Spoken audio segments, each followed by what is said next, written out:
It happened again. This time at the G7 summit, where Joe Biden is supposed to be asking China to calm down, stop supporting Russia. We need to stop the expansion of war. At a skydiving demonstration, he seems to completely disassociate from what's going on, turn around, and then start wandering off in a random direction. Yo, it's the weirdest thing. And then I think it was Italy's prime minister runs over and grabs him to like turn him around, and he's just like completely confused and lost.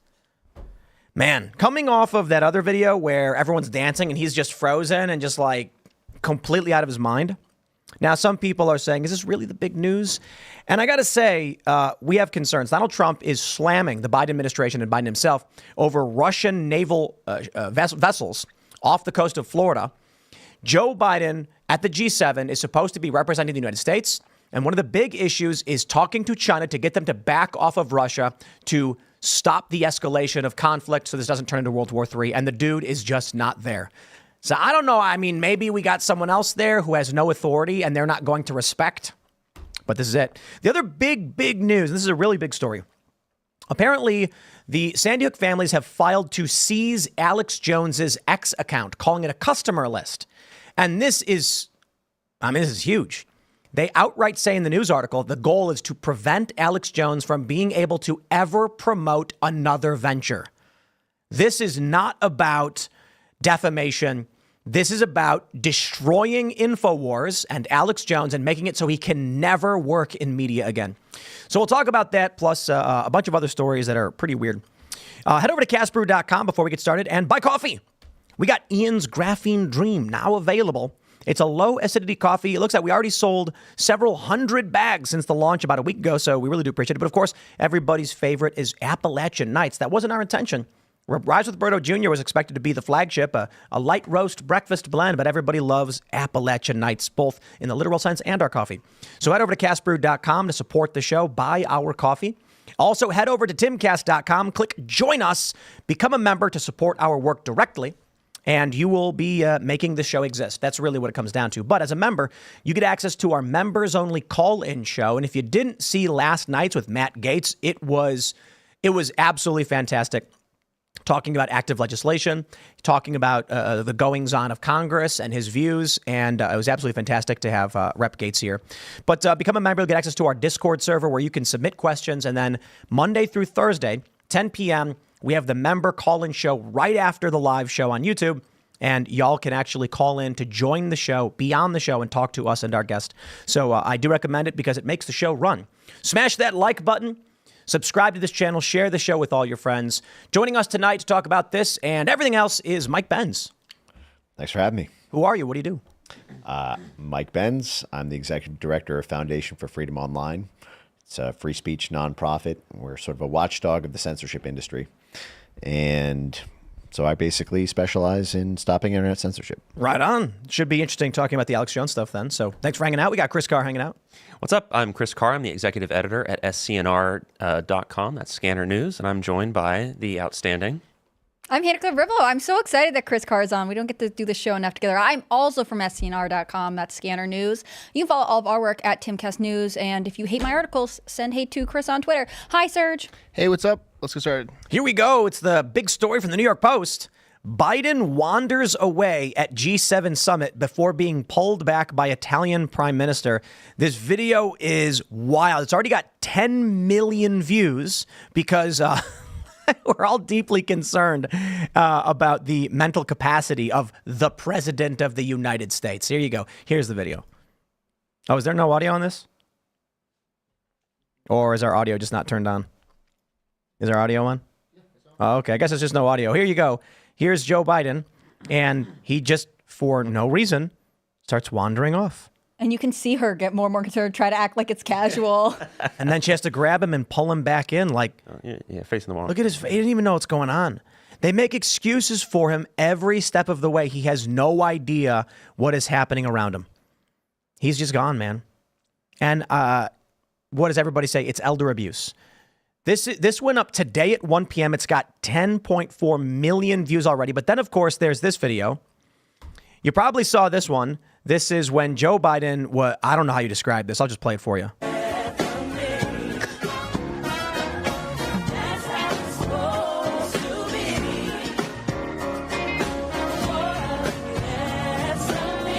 My favorite part. Okay, so for those that are just listening, you got all these people, they're dancing, they're smiling, they're clapping, and Joe Biden is frozen. And look at his arms. That's the weird thing. His arms are like slightly sticking out and bent and not moving. But here's the best part. Watch this.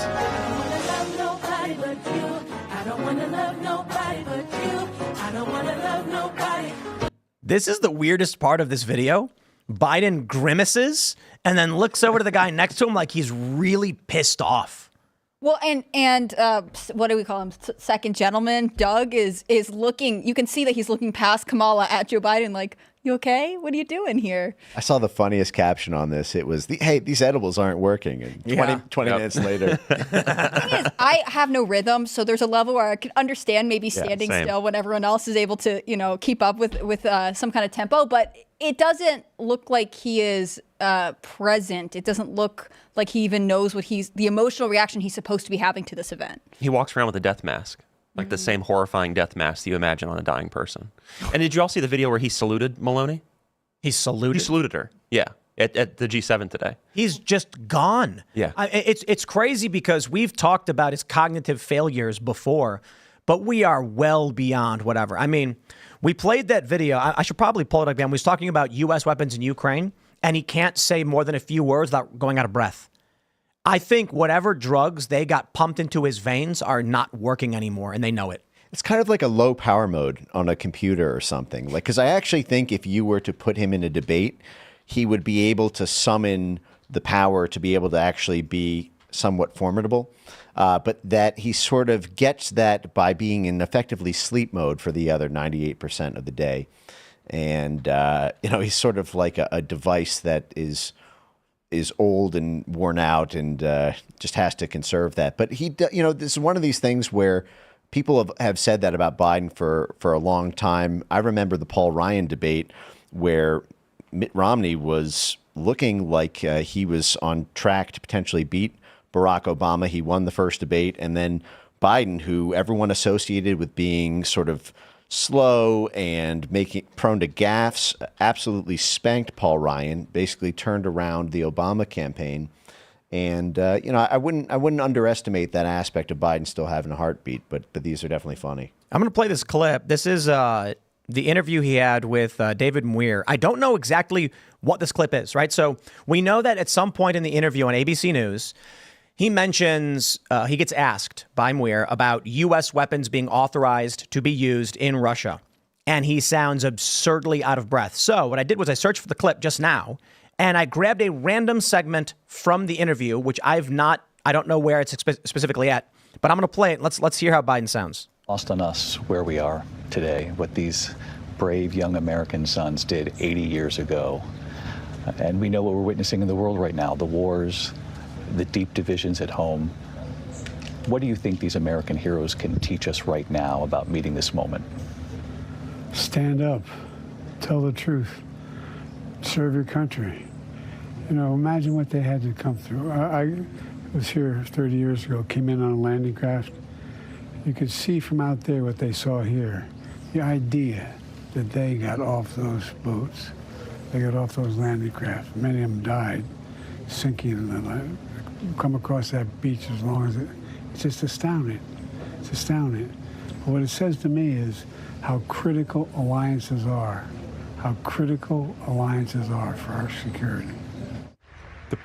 Man, that one was not the worst, but that was pretty bad. You can hear his heavy breathing. He sounded like that when he was throughout that stop in Normandy. He was addressing like kind of a gaggle of reporters at one point. And it had this like breathy, almost to the point where I had to like check to see if he has a history of asthma, which I think maybe he does. Like if you're having some kind of weird allergic reaction, I don't know. It was odd, but it's also not the change that I always see in Biden. I feel like his voice has gotten lower. He doesn't have the same cadence that you see from even when he was running with Obama.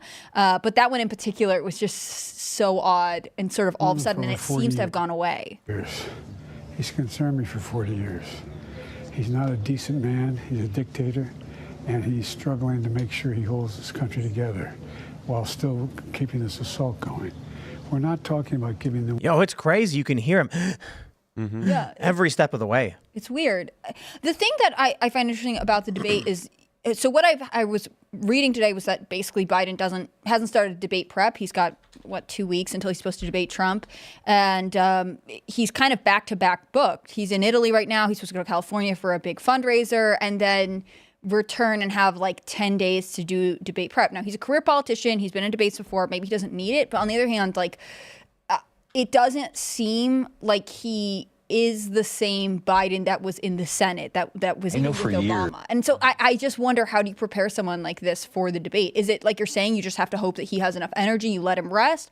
Or is it like you have to make sure he has key talking points he has to go back to every single time to be able to stay kind of punchy? Nah, I think they know that there's nothing left.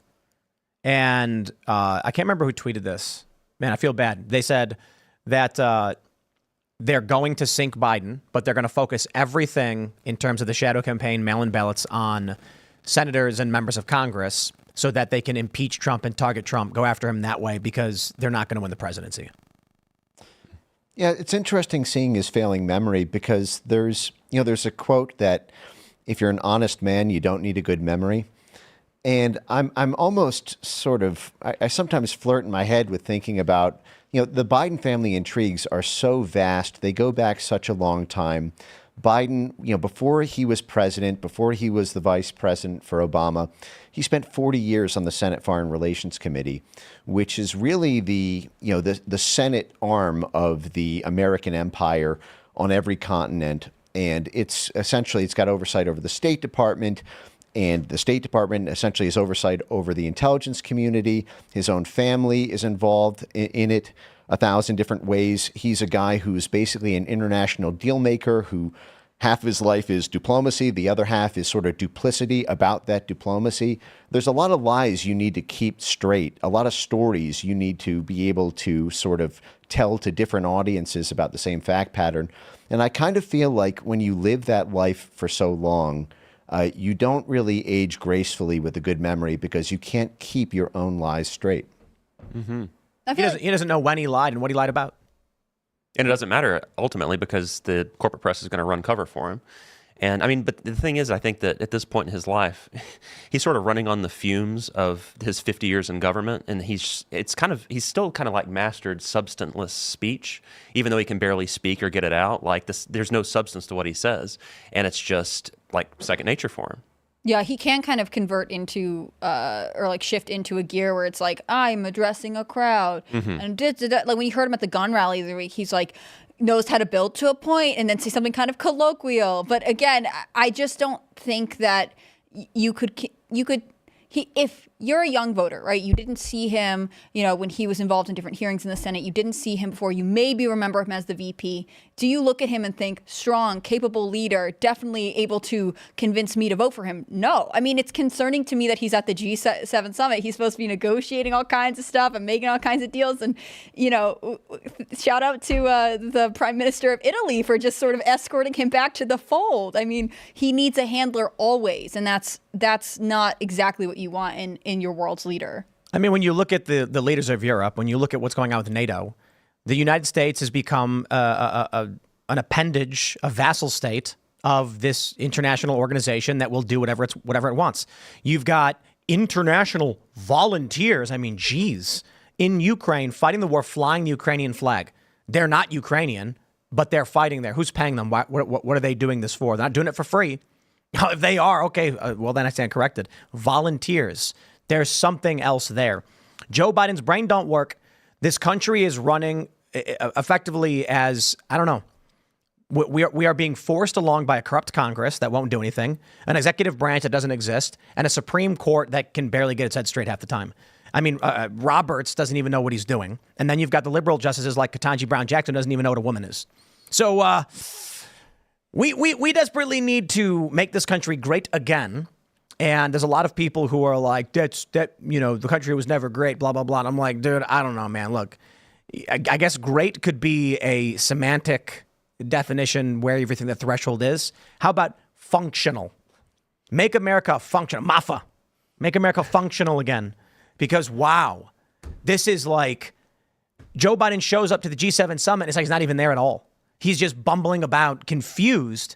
He is incapable of actually doing the job as the president. And I'll shout out You know, you get these Democrats like Harry Sisson. He made this video, and he's like, "Why would you? If you want a better economy, you got to vote for Biden." Blah blah blah. And I'm like, dude, you know, look, man.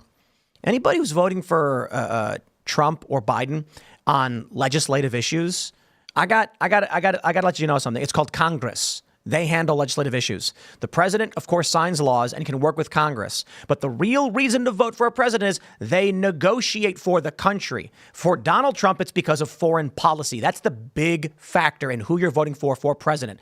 Now, Trump's got better economic policy, trade policy, border policy. That is what the executive branch does. Biden has none, and he's not there. His brain's gone.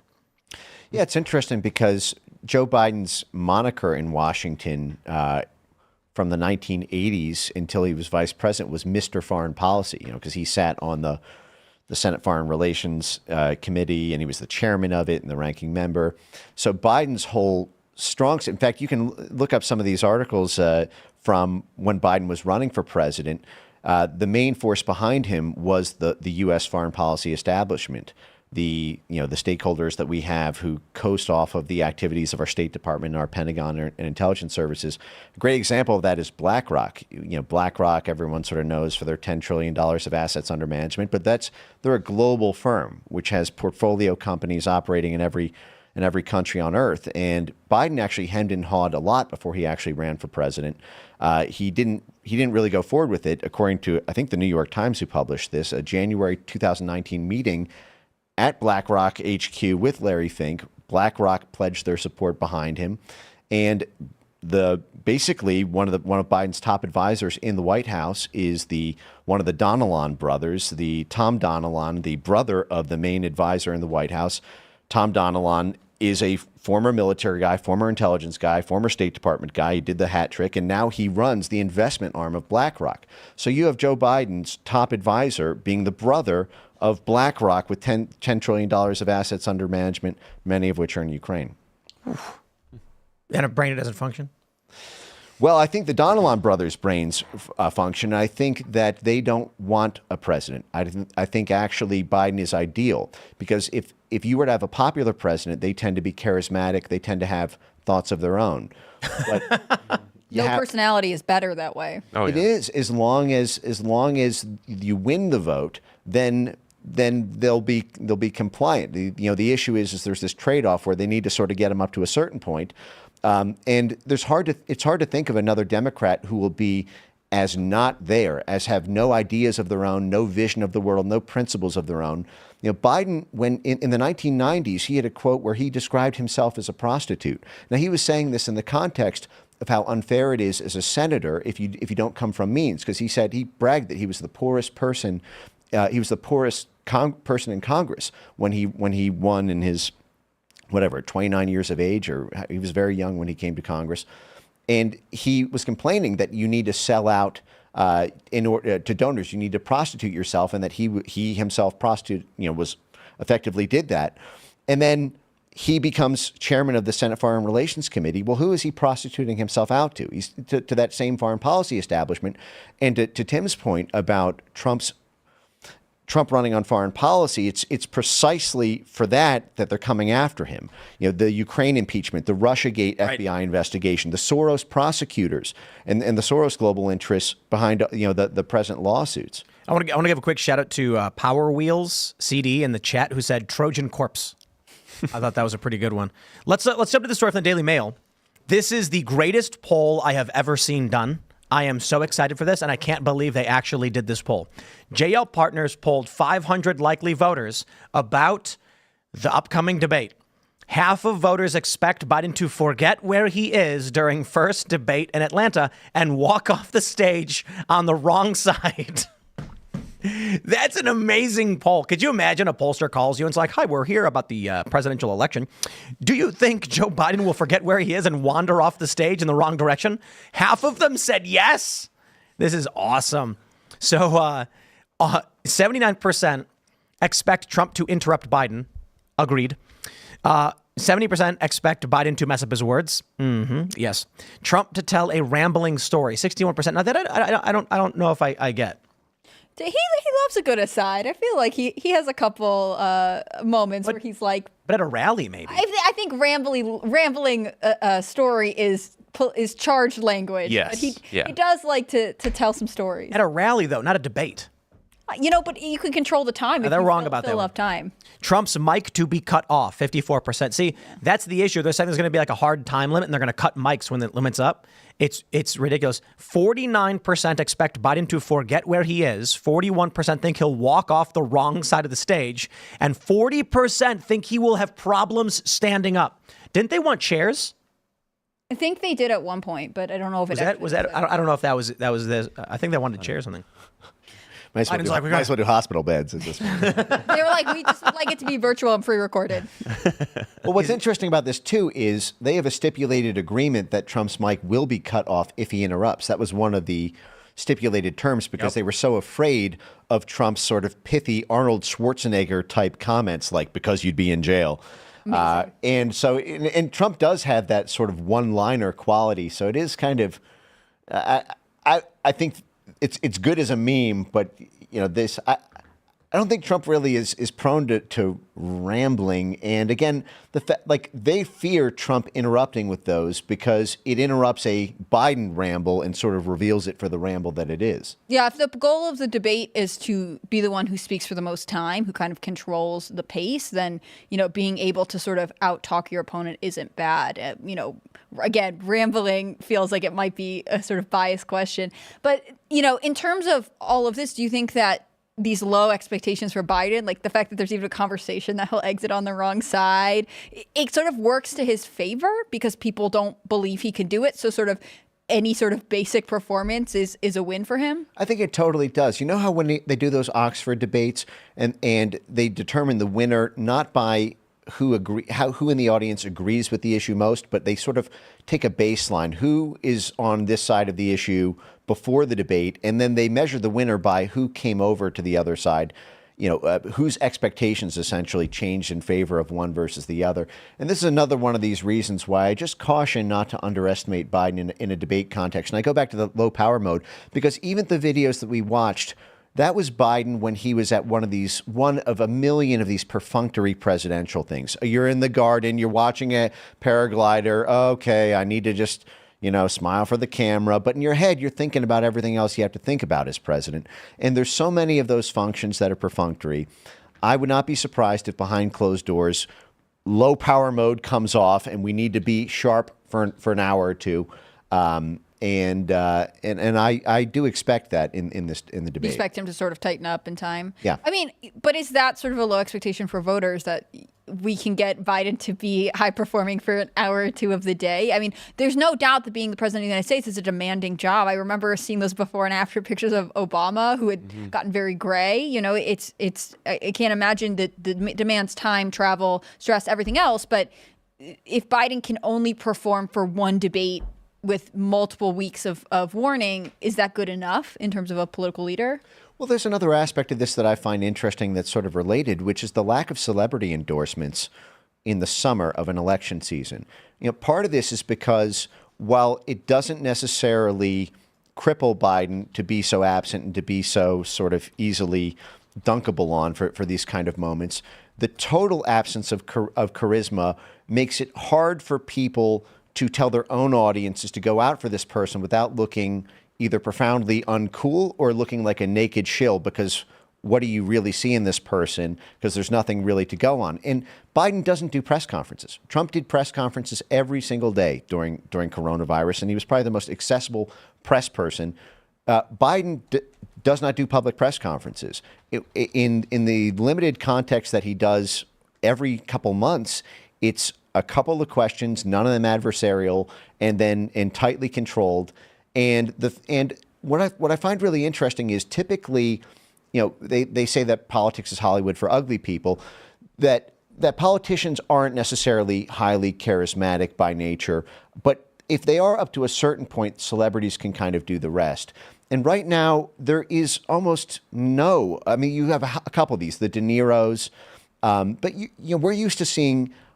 I mean, remember in 2016, the tapes of 100 celebrities. You could do a 2-hour supercut of all the musicians, the actors, every field of entertainment and academia and cultural celebrity coming out for Hillary Clinton. They did the same thing with Obama. They did the same thing with Bill Clinton.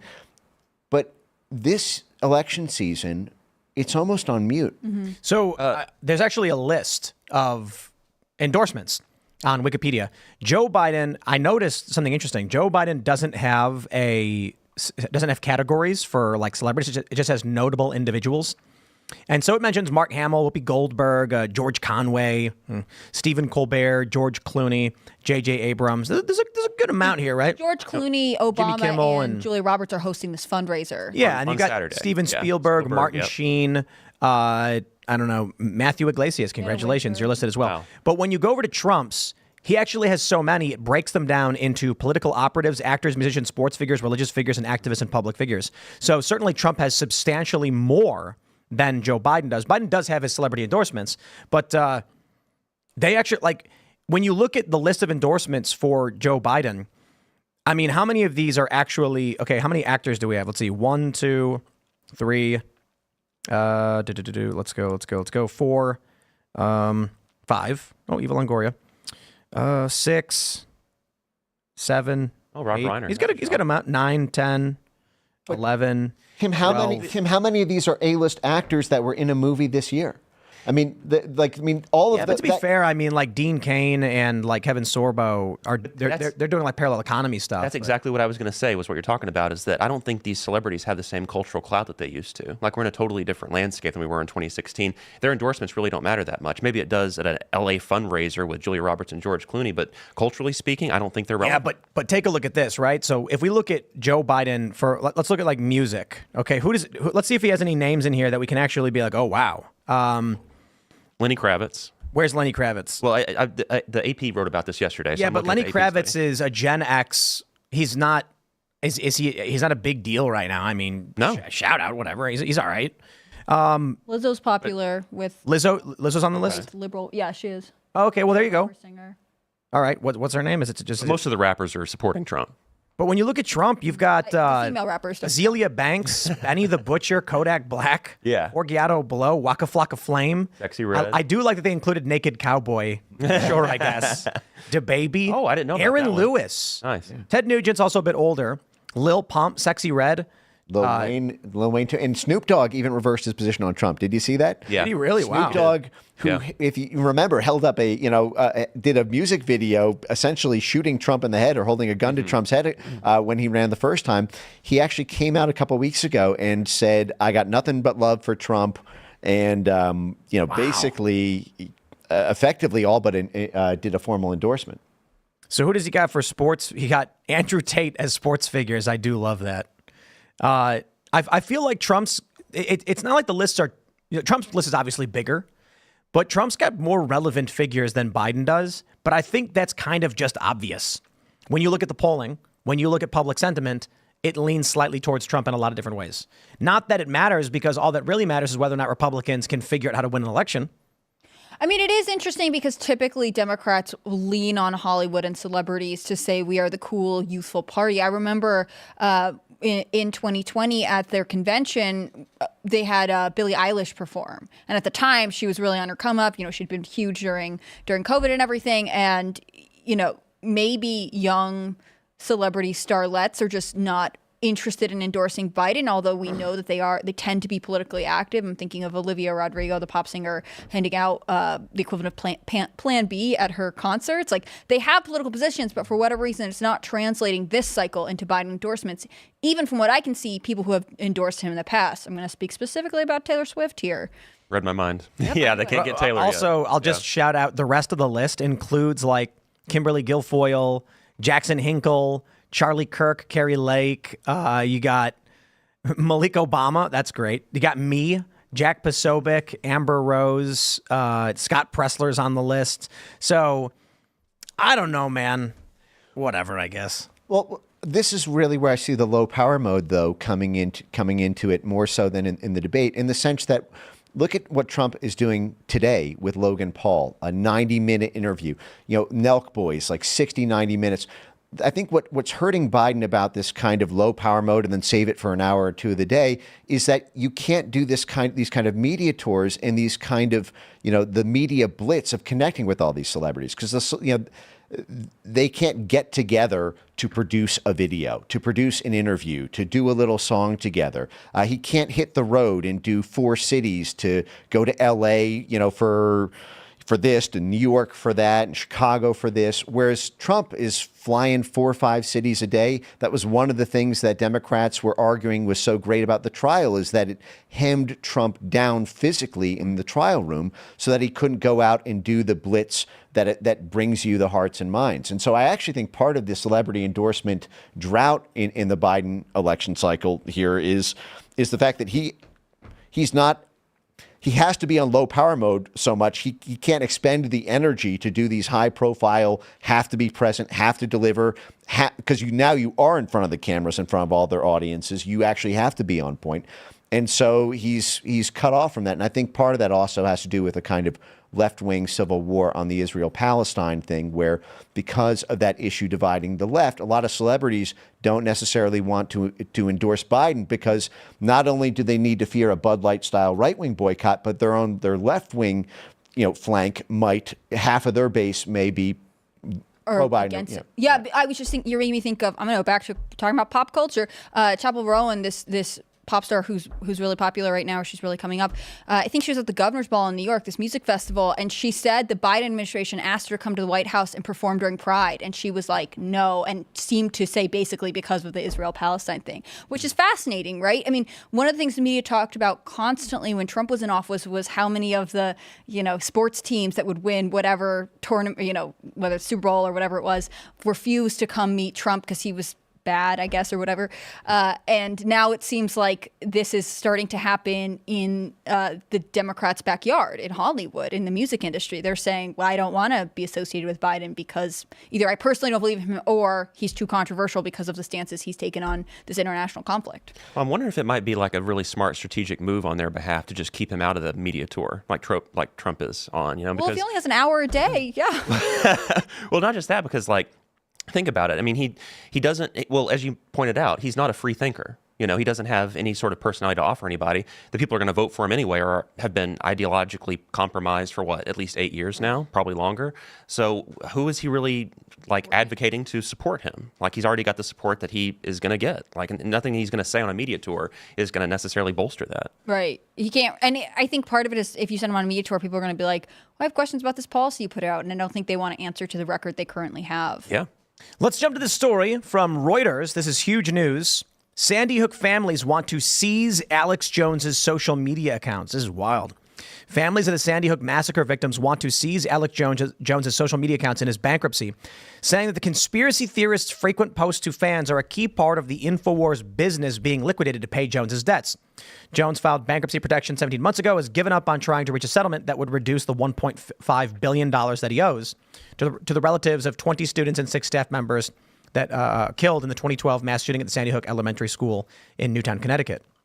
Jones and the Sandy Hook families now agree that Jones's assets should be liquidated in bankruptcy. And I don't know if that's true. I think Alex Jones may have contested that, saying they're reporting this, but that's not the case, but I don't know. They're going to say the families on Wednesday asked a U.S. bankruptcy judge in Houston, Texas, to additionally take control of Jones's X.com account, and prevent Jones from using it to promote new business ventures. That is wild. They say it's, quote, no different than a customer list of any other liquidating business. First, I will stress that you don't own your social media accounts. X owns it. And they grant access to Alex to use that. That's terms of service and agreements. They would have to seize access, not from Alex, but from Elon Musk. I don't see this ever happening, but this is an insane move. They argue that Jones has used a social media account to push down the value of InfoWars by diverting sales from that site to his father's drjonesesnaturals.com, which sells health supplements and other products. A quick question. Is Alex Jones's dad a doctor? I'm going to Google that right now. Dr. Jones's Naturals. Or is this like a doctor philosophy type that does seem right. I think I read that somewhere. That his dad's a doctor? Yeah. I think I read that in Shane's profile of Alex Jones, as a matter of fact. So they say a bankruptcy judge is scheduled to hear the family's demand at a Friday court hearing in Houston. The judge is expected to convert Alex Jones's bankruptcy case from a Chapter 11 to a Chapter 7 liquidation. Jones claimed for years the Sandy Hook killings were staged. He did later then say he didn't think that was correct. Jones has estimated that he has less than $12 million in assets, meaning that he will carry an enormous legal debt even after InfoWars and his other assets are sold. Alex Jones' dad is apparently a dentist. Oh, wow. Look at that. So he is a doctor specializing in dentistry. So he's a doctor. Yeah. Dr. Jones's Naturals. This is not about restitution. Shutting down InfoWars doesn't actually get them any money. If they're going to be filing, they should be filing to say we get X amount garnished off of InfoWars revenue per month or something like that. Taking his Twitter account from his X account from him, they're literally just saying, no longer can this man speak in public. It's an impossible thing they're doing. There's literally nothing they can do. Alex can make a new X account tomorrow and tweet one time with a video of him talking, and it's going to skyrocket. I don't even know how they seize a social media account. But this is wild. I suppose, considering we're moving closer to the election, we're going to see more. I don't know, man. I guess the question is, do we see more censorship attempts like this? Well, this is absolutely terrifying, mortifying, stupefying. It's brutal to watch what they're doing to Alex. On top of that, I see this potentially being a Supreme Court issue 3 years from now, because this gets to the fundamental question of what is a social media account. This is almost an extension of the Section 230 debate about platforms versus publishers. If a social media account is a business asset and can essentially be rolled up in bankruptcy, this gives the censorship industry a brand new tool everywhere, anywhere to take out an opposing voice simply by driving them into bankruptcy and seizing the account. So, which is to say that anybody who, because in this case it's gross because it's a $1 billion debt. But what happens if you're bankrupt? Because if you have to declare, Chapter 7 or Chapter 11 because you're $100,000 over the hole when they do the seizure. Any lawsuit that you're unable to compensate on. If the precedent is now that they can take your X account, this will be gamified to take down basically everyone, anyone. Anytime you've got a bad investigative journalist, writing about your company or your financial institution or your political candidate, that now, boom, operation mode. How can we get rid of this? Well, we tried going to the platforms. We got them banned on Instagram. We got them deboosted on YouTube. They still have their X account. Okay, well, what if we do lawfare, force them to file a Chapter 7? Then we know, because we've got legal precedent, that we can just seize it from them. So I think the issue is what is a social media account? If it is a platform versus a business asset, then I would think that this would not be touchable. But this is now basically a brand new novel legal theory, and this is something that I think we should all support the side of freedom on. You're never going to be able to stop Alex Jones. There's nothing they can do about it. They'll file all of these things every day and night. And let's say they get his X account. Let's say they get all of his accounts. Then he makes a new account. But then they seize the new account. And they sure do. And then he makes a new account. And then it gets better. Then some random guy on the street named Joe Schmo makes an account and says, wow, Alex Jones is standing right here. I'm going to film him. And now Joe Schmo's account is getting tons and tons of viewership. And then they go, what? They go to Joe Schmo and say, we're seizing your account because you keep playing videos of Alex Jones? You can't do anything about it. The issue is it does damage it keeps what would be a burning fire of speech to a low ember constantly. It's almost like the insurgency strategy, the counterinsurgency strategy that our military uses to contain insurgency movements, where the goal is not to eradicate it completely, but simply to render it functionally ineffective by keeping it at a sort of low burning ember where it never has a chance to actually have real influence. So if it takes time to build up a large platform, and anytime you start to get close to influence, for it to be able to be ripped from you and start back at zero all over again, is very effective. I mean, it was a game changer when Elon people were trying to do ban evasions all the time, but but it rendered you, and you could still sort of get a Twitter platform for a couple days before someone flagged you, or for a couple thousand followers or 10,000, until somebody said, oh, they're evading a ban. This is their alt. We did not have freedom again until Elon came back in. And I do fear that this strategy could seriously work. And this is why this is such a threat, in tandem with the fact that the censorship industry right now is plotting 7 ways from Sunday how to use legal strategies to get their power back. They're plotting this by using with the EU Digital Services Act in order to have this disinformation compliance to spiral back on U.S. companies.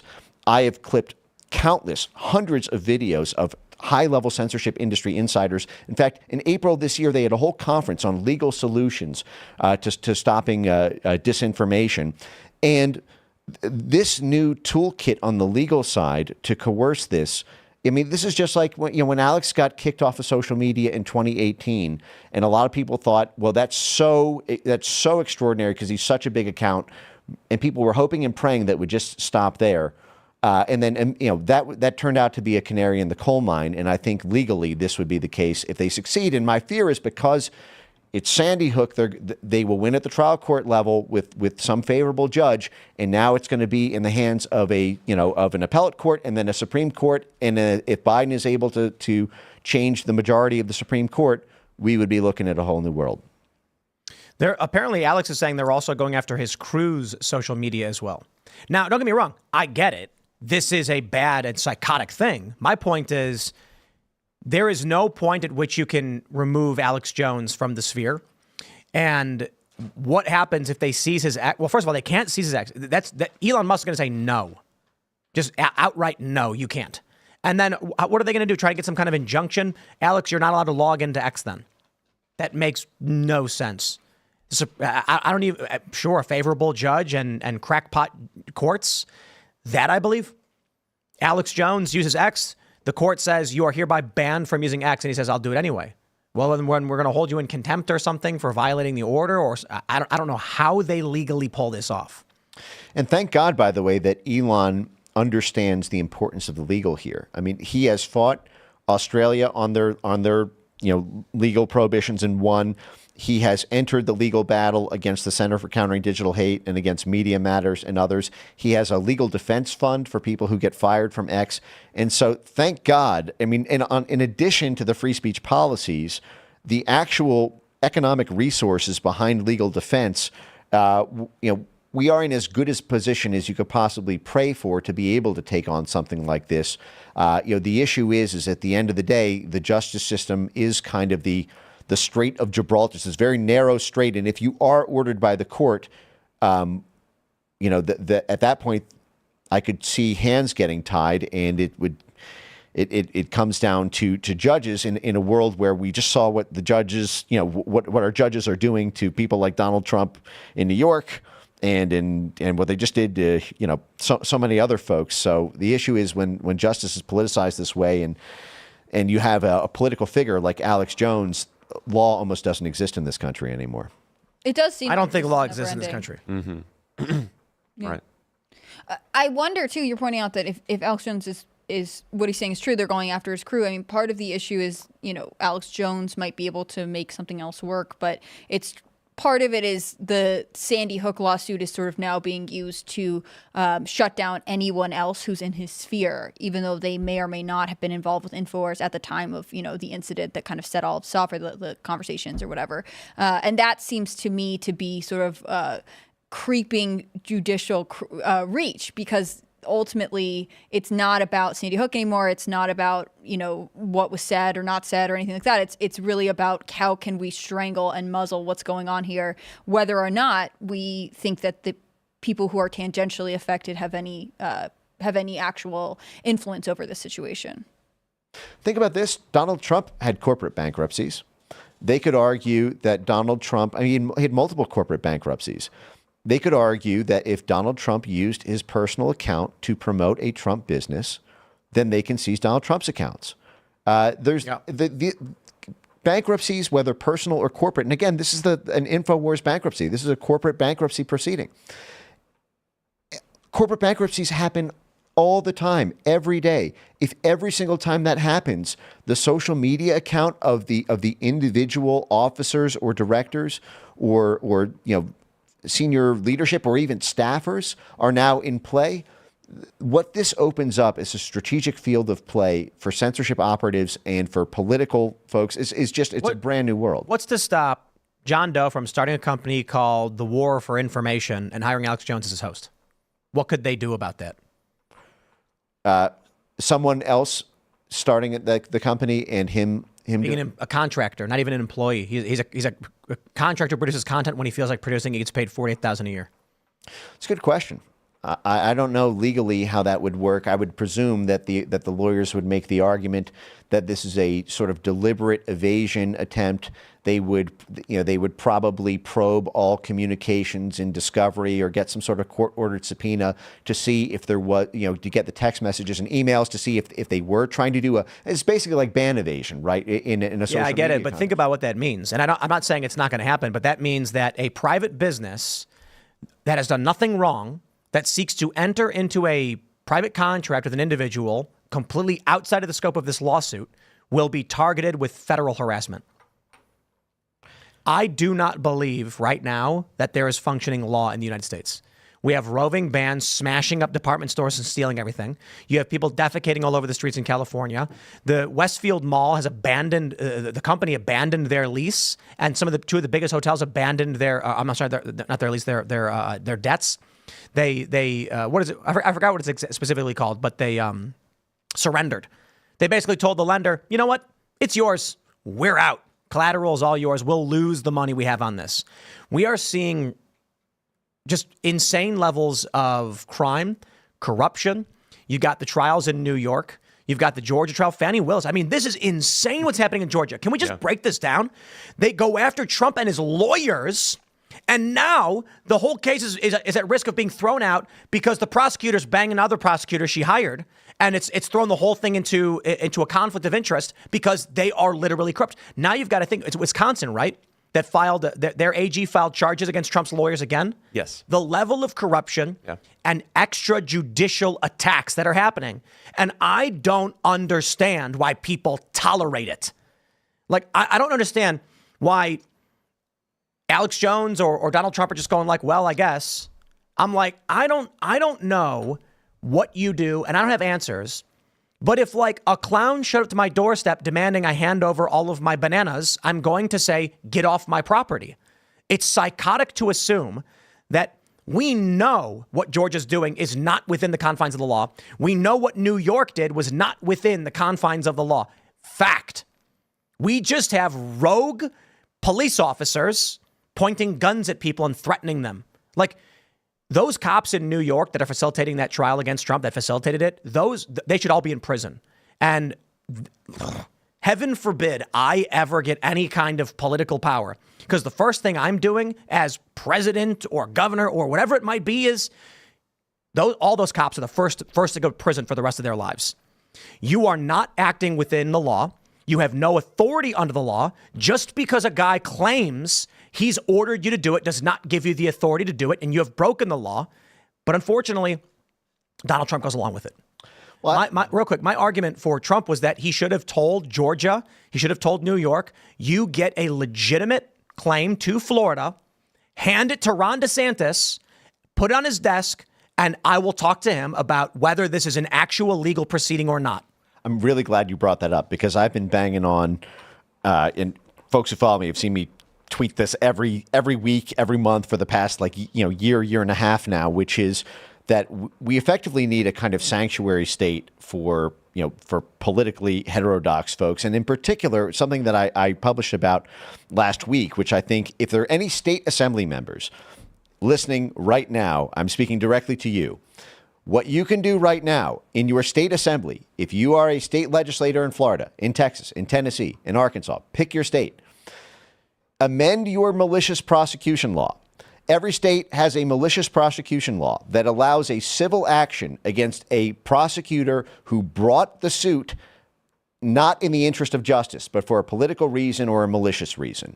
And simply broaden that law to apply it to out-of-state prosecutors who target an in-state citizen. So, for example, if you are a citizen of the state of Florida, you simply say that there is an in-state nexus to the state of Florida when a Georgia prosecutor or a New York prosecutor, now you probably be barred legally from doing this with federal because it's a state, but allow you to bring an in-state action against Alvin Bragg, against Fannie Willis for the malicious prosecution of an in-state person. This is effectively what Florida and Texas have done with their social media laws that allow now a civil course of action for certain censorship activities.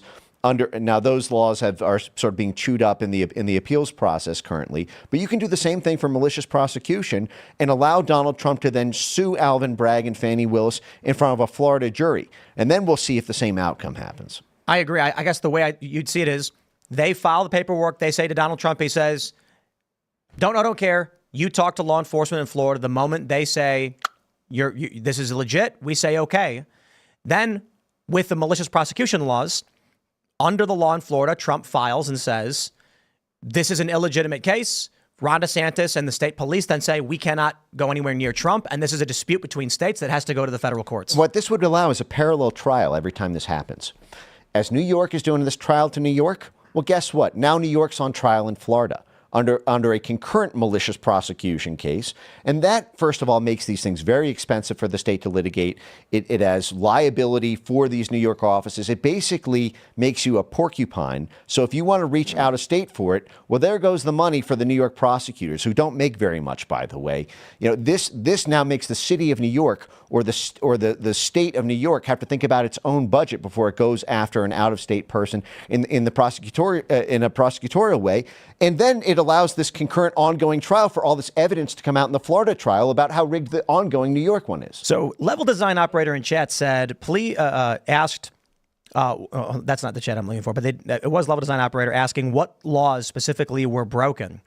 So the first thing we have is, and I don't know the degree to which it's criminal. So this is Level Design Operator says, what laws have they specifically broken in that so-called lawfare endeavor?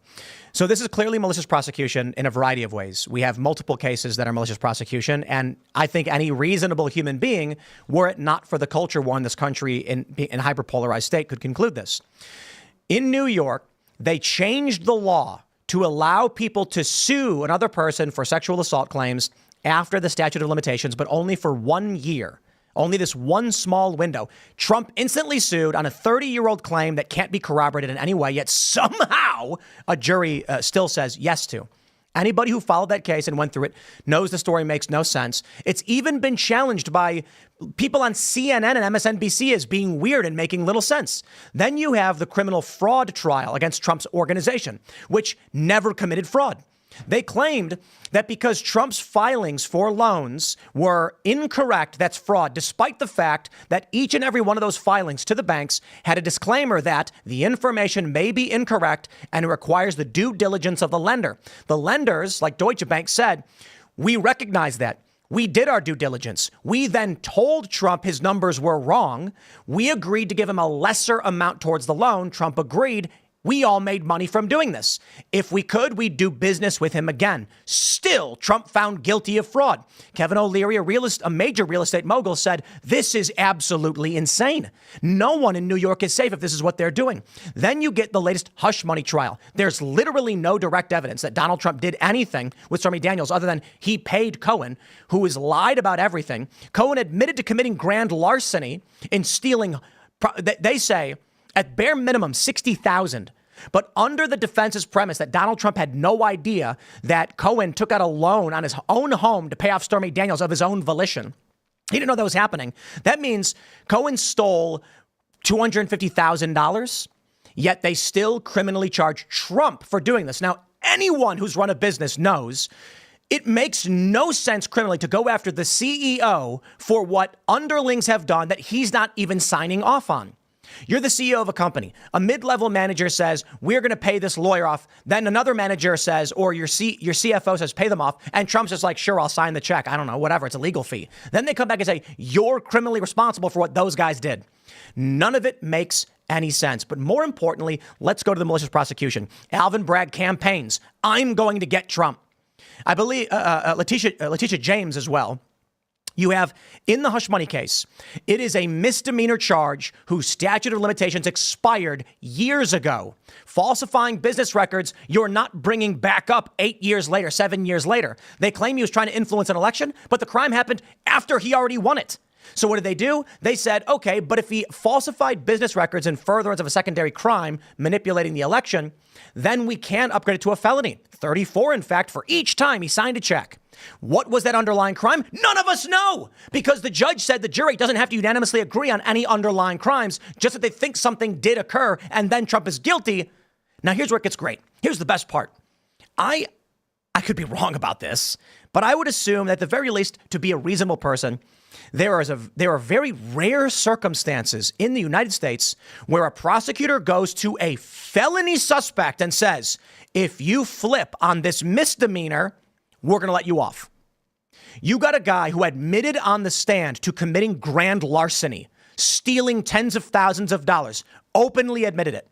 And they're like, no charges.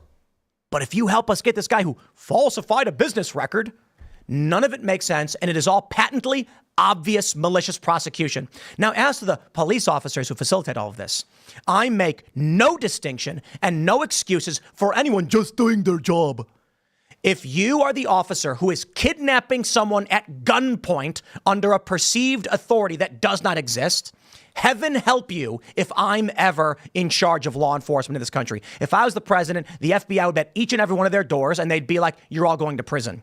People say, oh, that's so dictatorial. What? That you don't allow cops to, I don't know, how about CBP trafficking children on the border, which they're doing and we know they're doing. It is dictatorial to stop human trafficking, to stop corrupt cops just doing their jobs. That's the bare minimum of what legal accountability is supposed to be in this country. Well, that's where we're currently at. So how are you guys doing? That's an amazing rant. And again, to get back to this, state legislators watching, anybody who knows a state legislator watching, the beauty of this strategy is simply expanding your malicious prosecution law in your state is Tim's rant right there is presented to a jury, and the jury simply decides on the basis of a preponderance of evidence standard, because this is a civil tort. So all you need is a 51% likelihood in the minds of the jury that everything Tim just laid out there renders it malicious. I wonder what it is. You know, we're at this point where if New York accuses someone of a crime, Florida just says, well, okay, complies, no question, nothing. It seems kind of strange to me. Yeah, I'm a resident of West Virginia. Am I supposed to assume that if Nebraska accuses me of a crime, that my own police will come and arrest me without evidence because another state claims to have an indictment? I think that's bunk. I think we need to move forward with state protection for its residents, or perhaps it does exist and I just don't know. I'm not a lawyer. The issue is I would be concerned, and I don't know the specific answer on this either. I would be concerned with that because it's a dispute between states, it would then make it a federal issue, and then federal marshals could come in and supersede the state, which is why the sort of malicious prosecution law strategy sort of gets around that through all the costs imposed on the prosecutors and on the DA's office and on the state budget. Because even if they sort of seize the guy, so to speak, they could be paying, and again, uncapped damages, punitive damages on if you want to throw it in, treble damages, so that you're effectively bankrupting the DA's office for going after it. And again, especially a civil trial tends to take less time. I could see it having a huge deterrent effect, even if you could not get around the fact that the police, if federal marshals would technically be able to take the person into custody, to Rikers. You're at least doing that economic devastation in kind, which is currently their strategy to try to take out Trump. Because even in everything you just laid out, $500 million for Trump on, as you mentioned, on the Mar-a-Lago valuation case, $100 million on the defamation case. They claimed Mar-a-Lago was worth $18 million. The toilet seat's worth $18 million. Anybody who has driven past Mar-a-Lago knows it's worth more than $18 million. Not a question. They are clearly lying. And again, Trump should put it on Ron DeSantis' desk. The great thing, though, about that, too, is that selective prosecution, because everything you just said, during your, Academy Award speech on all the ways they dicked over Trump there, is they had the exact same fact pattern with the Hillary Clinton FEC violation, but they didn't do it. This selective prosecution is malicious. So I blame the cops. But having a legal hook to that in state allows you to highlight that selective prosecution instead of just whining in the press, oh, these people are hypocrites. Now you get to hit them back in the piggy bank, which is where it really hurts. In this issue, I will say Donald Trump volunteered himself to New York, went along with this. I don't believe he was ever grabbed by police and forced to do anything. He's not even been held in jail or anything yet. Should that be the case, that he is given house arrest or anything, then we're talking some very serious crimes, in my opinion. Illegitimate authority. I do not respect the idea that cops just get to dictate something for no reason, not reality. And I reject it outright. So there's too many conservatives who are like, back the blue, no matter who. And I'm like, not if they're communists. Communists join the police forces. You got them in the West Coast. You got them in Washington and Oregon. I'm not going to back the blue. People are people. You need legitimate legal authority if you're going to take actions. Now, when it comes to Georgia, I said Trump should stay in Florida and say this is not legitimate. I believe this should be challenged to the federal courts. There's an election going on. They're interfering, and let the federal courts decide. I just don't know if the state of New York could then call in the federal marshals. And I think the Justice Department... Put it on DeSantis' desk. Ron DeSantis then gets the choice to be the man who ordered the arrest of Donald Trump, or he can be the man who said this must be settled in the courts and you will not enter my state. Yeah, it's interesting. It's sort of a sequel to the standoff that Texas, had around the border situation, and that would test the limits of federalism. What we're seeing is Democrat corrupt forces screaming at the top of their lungs and chasing Republicans, and the Republicans are running full speed away. And I have to wonder if at any point the Republicans were to turn around and scream back, the Democrats might stop where they're standing. If they try to if they accuse Trump of a crime, which is beyond its statute of limitations, has no underlying crime to warrant its upgrade, and then say Trump's wanted in New York, and then Trump says it's clearly illegitimate. Even CNN called it an illegitimate case. I don't recognize it. Trump could come out and say, I'll tell you this.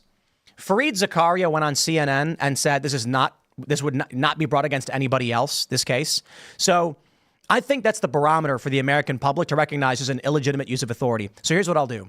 New York can send their paperwork to the governor's office of Florida, who can discuss it. And if they make the determination this is a legitimate case, I'll abide by it. And if they say it's illegitimate, then I expect it to be recognized the same as everyone else recognizes CNN. Well, actually, that's sort of the sanctuary state idea that I was outlining before the malicious prosecution one, because I think both of these can work in tandem, and legislatures should adopt both. But that essentially creates an in-state political test. Essentially, you can bring in an action in state for a determination about whether you qualify to essentially be a sanctuary, in the same way that California and all these different blue states have sort of become these sanctuary states that have a unique set of laws that protect illegal immigrants. Then that would be interesting, because that might provide a countervailing force to the threat of bringing in the federal marshals, because now you have a state law that protects that person because of, but that would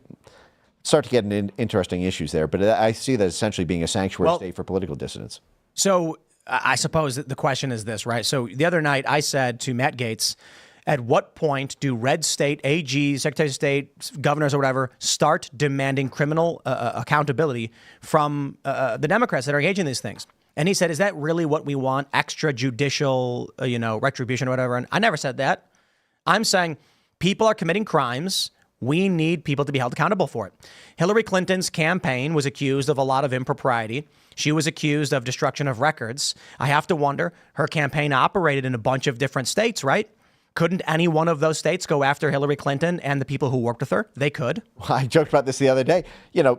There was the whole Whitewater scandal with the Clintons in Arkansas. That's a red state. Oh, the Arkansas State Assembly could turn around tomorrow, change the statute of limitations the same way that New York changed the statute, and bring up all their Hillary Clinton crimes from the 1990s. Or any one of those circumstances with Joe Biden. Any one of these states could do exactly what New York is doing and say, national records are our state level jurisdiction now. We hereby declare it. Hunter did business And in then Texas. Yeah. Texas could do it. They won't. They won't. So what's going to happen? Corrupt federal forces and Democrat forces are going to keep mercilessly, politically, beating people like Donald Trump, and it won't stop. I'm not even convinced, one of the theories I suppose people are bringing up is that Joe Biden's going to lose. They know he's going to lose. The focus right now is winning in Congress and in the Senate. And when you look at the polling, this is interesting.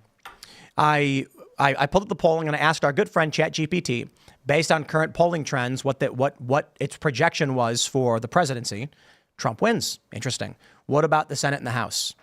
ChatGPT in numerous different simulations predicted the Democrats will take the Senate and the House. Should that be the case, expect everyone to be in prison.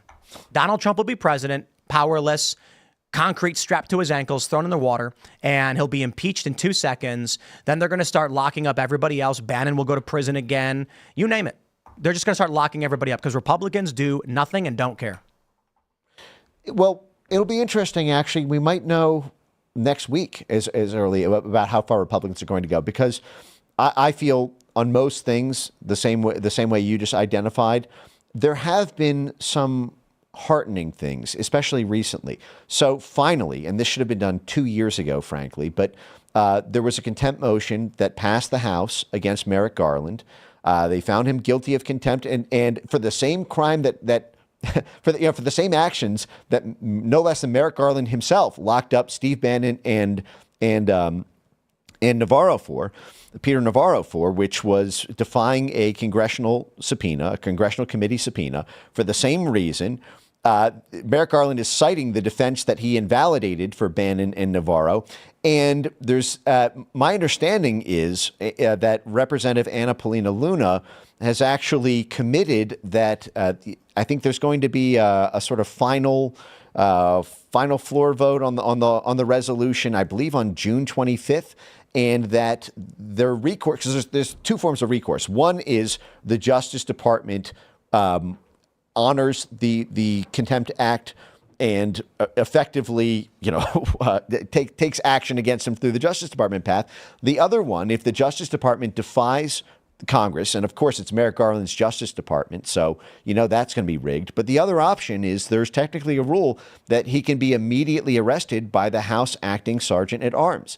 And so Republicans technically have the chance to do that exact thing, effectively have Merrick Garland be placed in prison the same way Merrick Garland, for the same crime as Merrick Garland placed Steve Bannon last week, in prison or sentenced. Ordered to. Yep. And so that is, we will know on June 25th or 23rd whether or not there's still fight left in Republicans in Congress.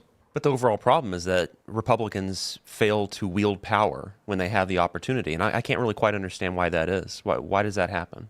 Well, there is a kind of Achilles heel to the inherent philosophy of the limited government types, which is that, the idea that government should be small, that the private sector, should be the lion's share of what American activity involves, effectively makes state action an inherent evil unto itself, almost doctrinally. And so the act of wielding government power and this is something that I think is beginning to change. There was this kind of strain, I think, around free enterprise, limited government republicanism that was more true when the Chamber of Commerce was completely Republican. The Chamber of Commerce, our major blue chip companies from Truman until Trump were all Republican. It was basically the main support system that Republicans had against the Democrats who controlled the unions, the universities, the entertainment industry, the media. The counter pressure from that was that Republicans controlled big corporations, or at least they were backed by, they had that donor support and that political support. But that changed in the Trump era. A lot of that has to do with Trump's nationalist policies and his perceived war on globalism. These are all globalist companies where the lion's share of their business is done in foreign countries, foreign markets for exports, foreign labor for their manufacturing. And so they preferred a sort of Bush-Biden globalist president type. They shifted to that actually, I think, ushered in this kind of coinciding reformation of a lot of current Republican. We're sort of reforming right now around this idea that actually we shouldn't fear state action as much as we used to. This free enterprise thing has basically created this tyranny that we're talking about. The balance has to be restored. What do you think the odds are that the Republicans can retake the Senate during the election? Tim, what does ChatGPT say on that? That who could what? Who can retake the Senate? Like, what are the odds Republicans can get control? When I asked ChatGPT based on current polling trends, it said Democrats will take both. It's interesting because it's like, why? I mean, I don't know if you want to pull up this story, but 270 to win has Republicans favored to. Right now, it's Republicans to lose. There's 2 seats that are toss-ups, and Republicans are expected to take 50 seats, and there are 2 toss-ups. So it may go 52 to 48.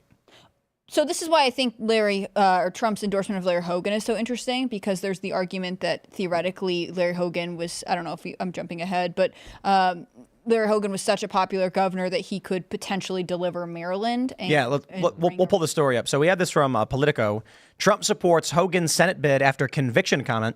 Trump's support for Hogan could end up hurting the former 2-term governor. Hurting him, huh? Maybe that was the real play. So Hogan's awful. Anybody who lived in Maryland, well, not anybody. He clearly won elections, but we don't like him. He's trash. He says all Americans, he said he would urge all Americans to respect Trump's guilty verdict in New York, hush money case. I'd like to see him win. I think he has a good chance to win. I know other people made some strong statements, but I can just say from my standpoint, I'm all about the party and I'm about the country, and I'd like to see him win.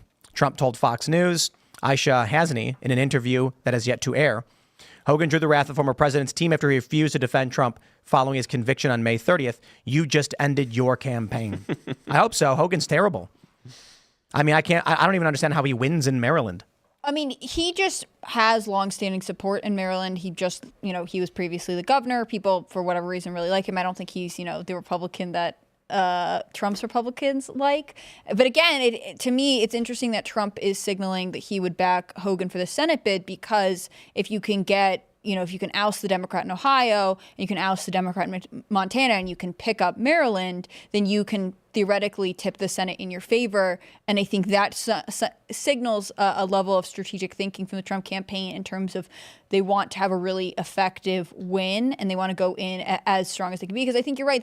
There are institutions that Republicans controlled historically that they have lost. And it's sort of the argument of what can we regain the fastest to be able to shift the boat in a favorable direction without having to hit these constant blockades. The fact that we have to look to when we held Mayorkas in contempt, or we wanted to impeach Mayorkas, it just died because we know the Senate is never going to do anything about it. It's all of these institutions that I think we're trying to find I think conservatives are trying to find a real alignment for and able to become productive should Trump win in November.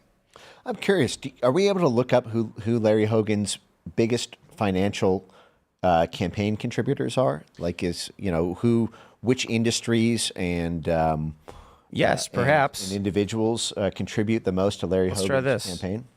Let's see if ChatGPT can find it. Who is the largest campaign contributor to Larry Hogan? Yeah, or like top 5 or something like that. Top 5, top 10. Normally, you'd have to search like Open Secrets or something. And the largest campaign contributor to Larry Hogan comes from individual contributions. Okay, Hogan's campaign overall raised 3.1. Let's do this. Outside of individuals, $3 million. Who gave the most? From FEC.gov. Okay, outside of individual contributions, from other committees, it doesn't actually say. Okay. Well, one of the things I find interesting about this is the tango dance that Trump has to do to keep his friends close and his enemies closer. I think back a lot to something that I think Tucker Carlson revealed that when Trump was considering that Trump had called him.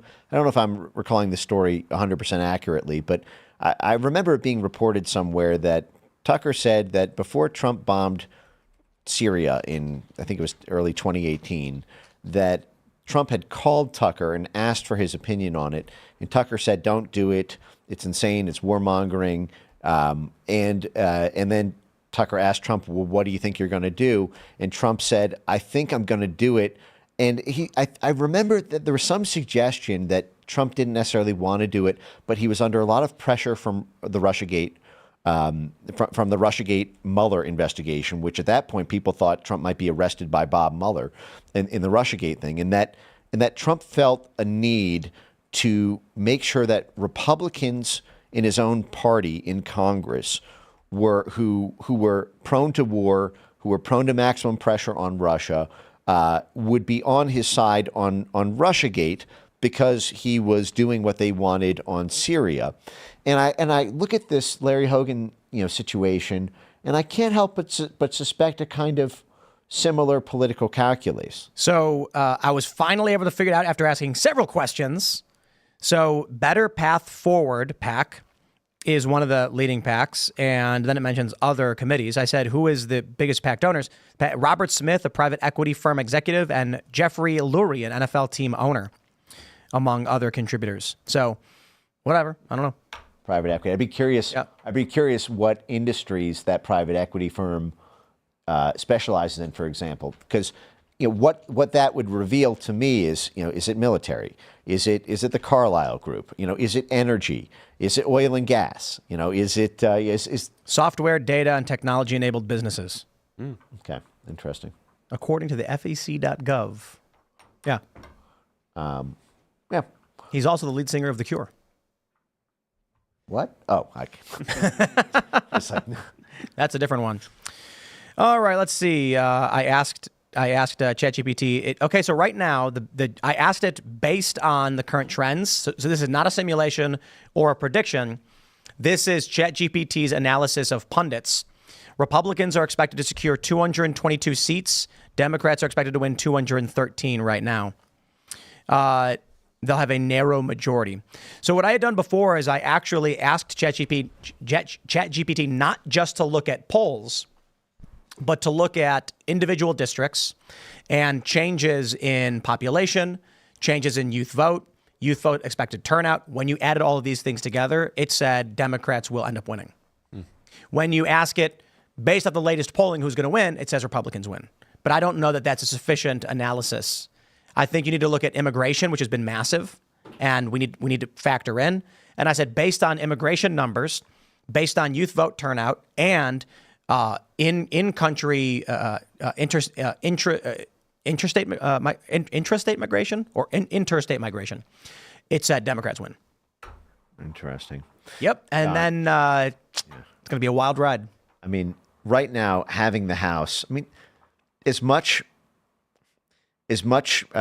criticism, I think, that is completely owed and due to Republicans in Congress, there actually has been a fair amount of really incredible things that folks in the House have done that I did not think were politically possible a couple of years ago. I mean, even think about the fact that we have a Senate subcommittee to investigate the origins of COVID-19.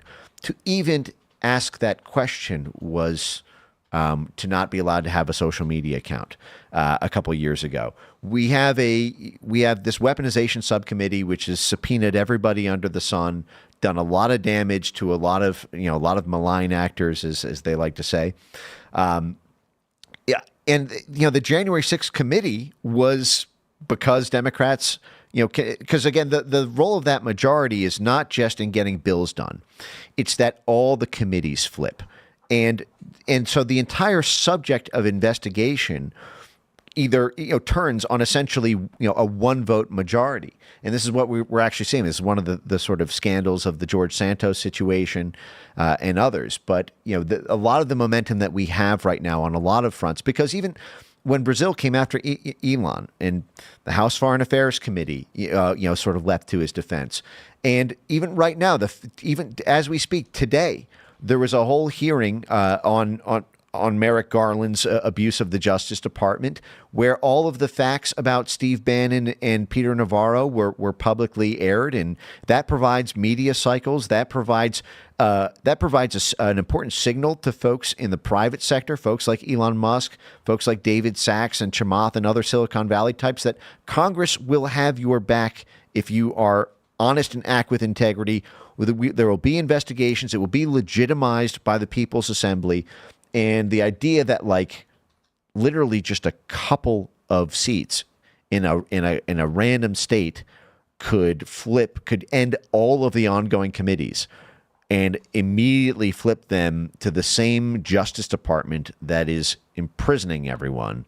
Yeah, I would agree with Tim's assessment. That's a pretty terrifying thought. Just because Trump is ahead doesn't mean that everything's going to swing Republican, or that the Republicans who win will even do anything. Yeah, I mean, the main issue is the Republican Civil War, though, because Trump inherited a Republican House and a Republican Senate, when he came into office after the 2016 election.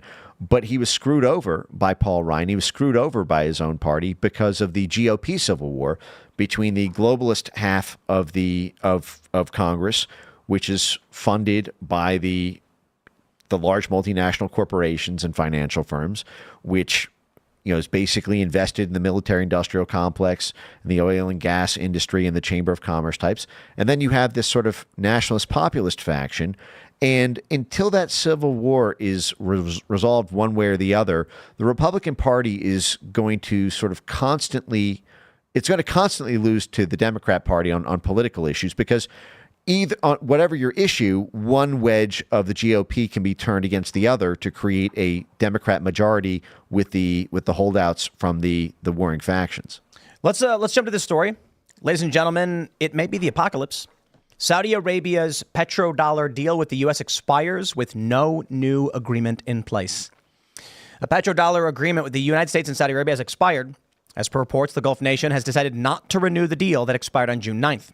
The move can be seen as a global finance paradigm shift from the USD as a reserve currency. The termination of the deal may also have implications and consequences for America. The 50-year-old agreement has had significant geopolitical and economic implications. It acted as a catalyst in shaping the global energy market and influencing international relations. The petrodollar system was signed in 1974 as a result of a bilateral agreement between the U.S. and Saudi Arabia. Both nations decided to price and trade oil in U.S. dollars. With oil standardization in terms of dollars, every country purchasing oil from Saudi Arabia would be required to pay in dollars. Several other oil-producing countries also began to standardize their oil pricing in U.S. dollars, which gave push to the petrodollar system. Well, ladies and gentlemen, what does this mean for you? The United States produces very little. The only reason the U.S. economy is as good as it is relative to other nations is that we have global empire. We point guns at other people, we take them over and remove their leaders. Saudi Arabia getting off the petrodollar deal likely means they're going to start trading in other currencies as well, which means no one has any reason to buy U.S. dollars. The way it worked is rather simple. If a country, we'll just call it country A. How about Freedomistan? We'll call it Freedomistan. They want oil. What do they have to do? They have to trade Freedomistani currency for U.S. dollars first, then buy oil in U.S. dollars. There's faster ways of transacting and doing the flip, but basically this means the Freedomistani currency must be strong. The nation typically has to maintain higher exports than imports, selling more than they're buying so that their buying power stays strong and they can buy oil for their country. The United States doesn't do that. The United States just creates currency upon the issuance of debt and then buys oil with it. Now, if the Biden administration or anyone else just buys a ton of oil by printing money and producing debt, then you'll get inflation. This means something magical is about to happen. It means if the petrodollar system breaks, the economy will likely implode and you will all find your standard of living miserable. The U.S. does not produce enough to maintain a strong currency. It's the petrodollar that allows the currency to be strong. That is, what does the U.S. produce? Dollars. What are dollars good for? Buying oil. Not anymore. So now why is anyone going to buy dollars? They're not. So the value of the dollar is going to start sinking. Your buying power is going to collapse. Good luck. I have no answers. I'm not an economist.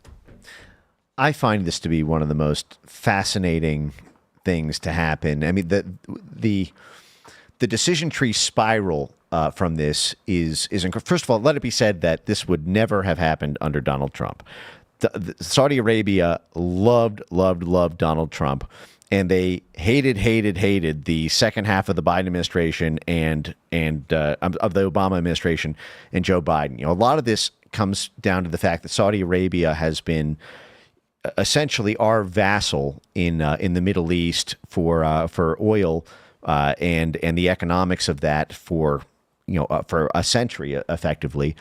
And I heard something really interesting by Snowden on a Joe Rogan interview a few years ago, and I've been meaning to go back and track down the clip because I can't get it out of my head when I see this, which is that Snowden let slip, and I don't know where he got this information or how strongly he sort of was suggesting that this was true, but he in one of his, I think, 2 Joe Rogan appearances, he appeared to insinuate that U.S. intelligence that Saudi intelligence had awareness that Khashoggi was involved in a U.S. sort of in organizing a kind of U.S. Backed coup of the Saudi government, and that was part of the calculus of their assassination in the embassy of Khashoggi.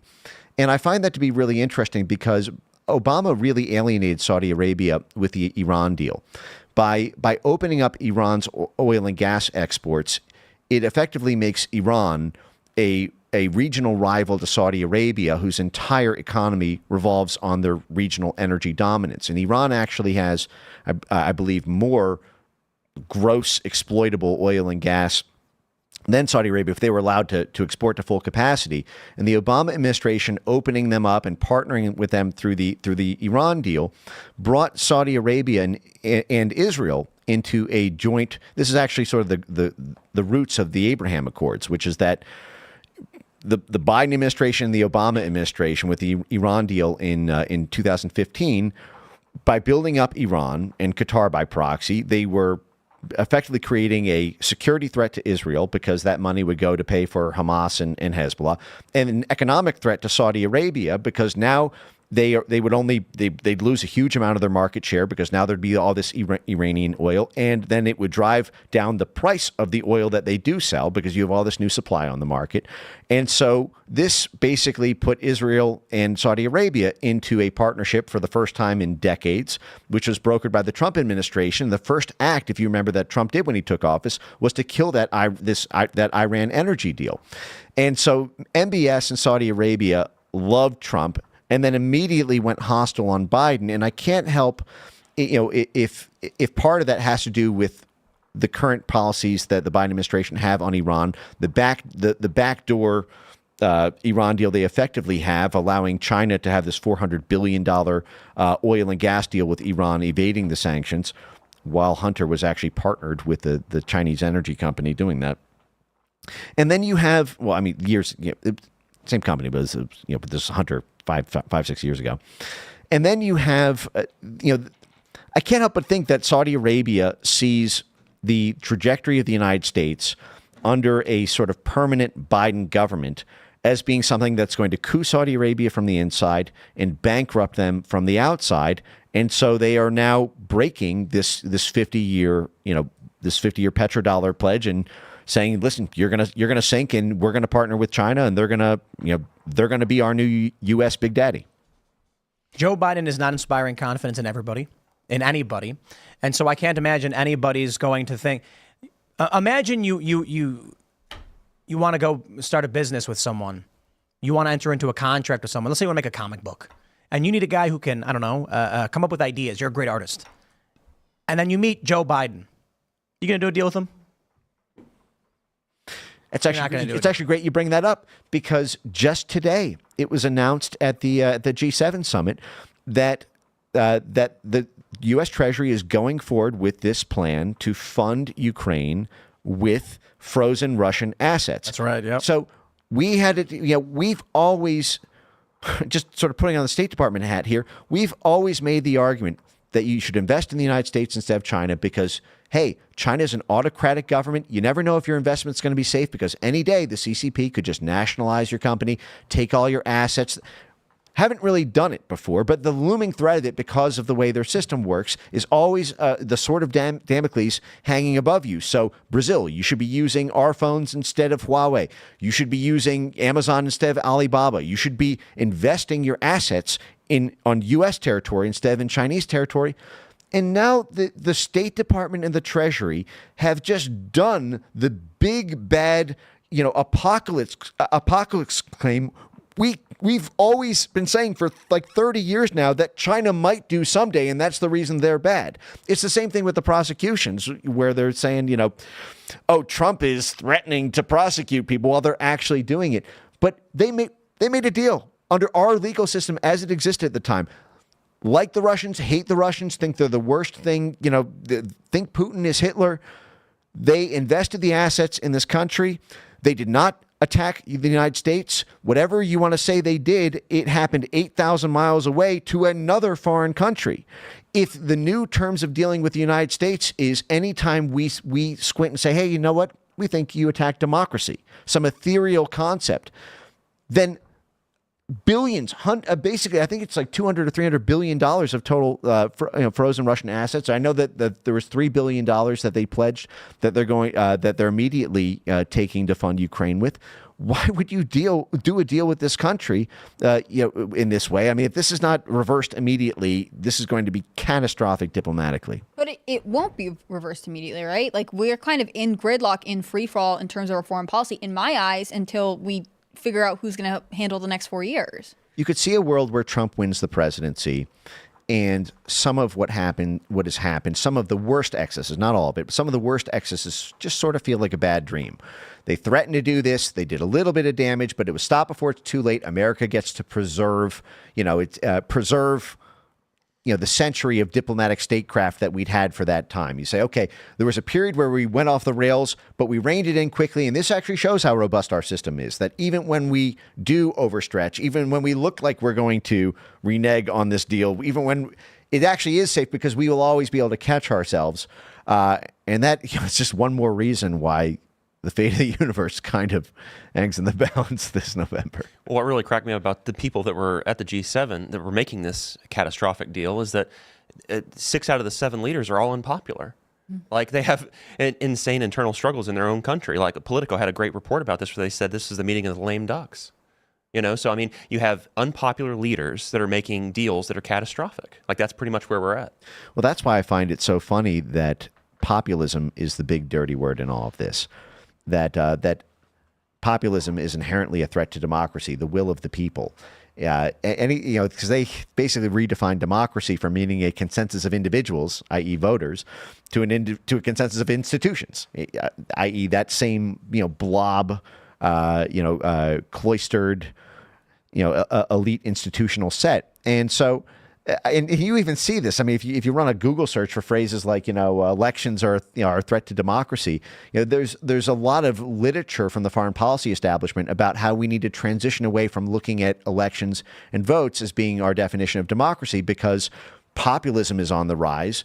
The will of the people is threatened, and they're redefining what democracy is to mean democratic institutions, basically pillars of society like our Justice Department or the mainstream media or NGOs, and that's really having a healthy and robust ecosystem of essentially, CIA assets or State Department funded institutions or military contractors.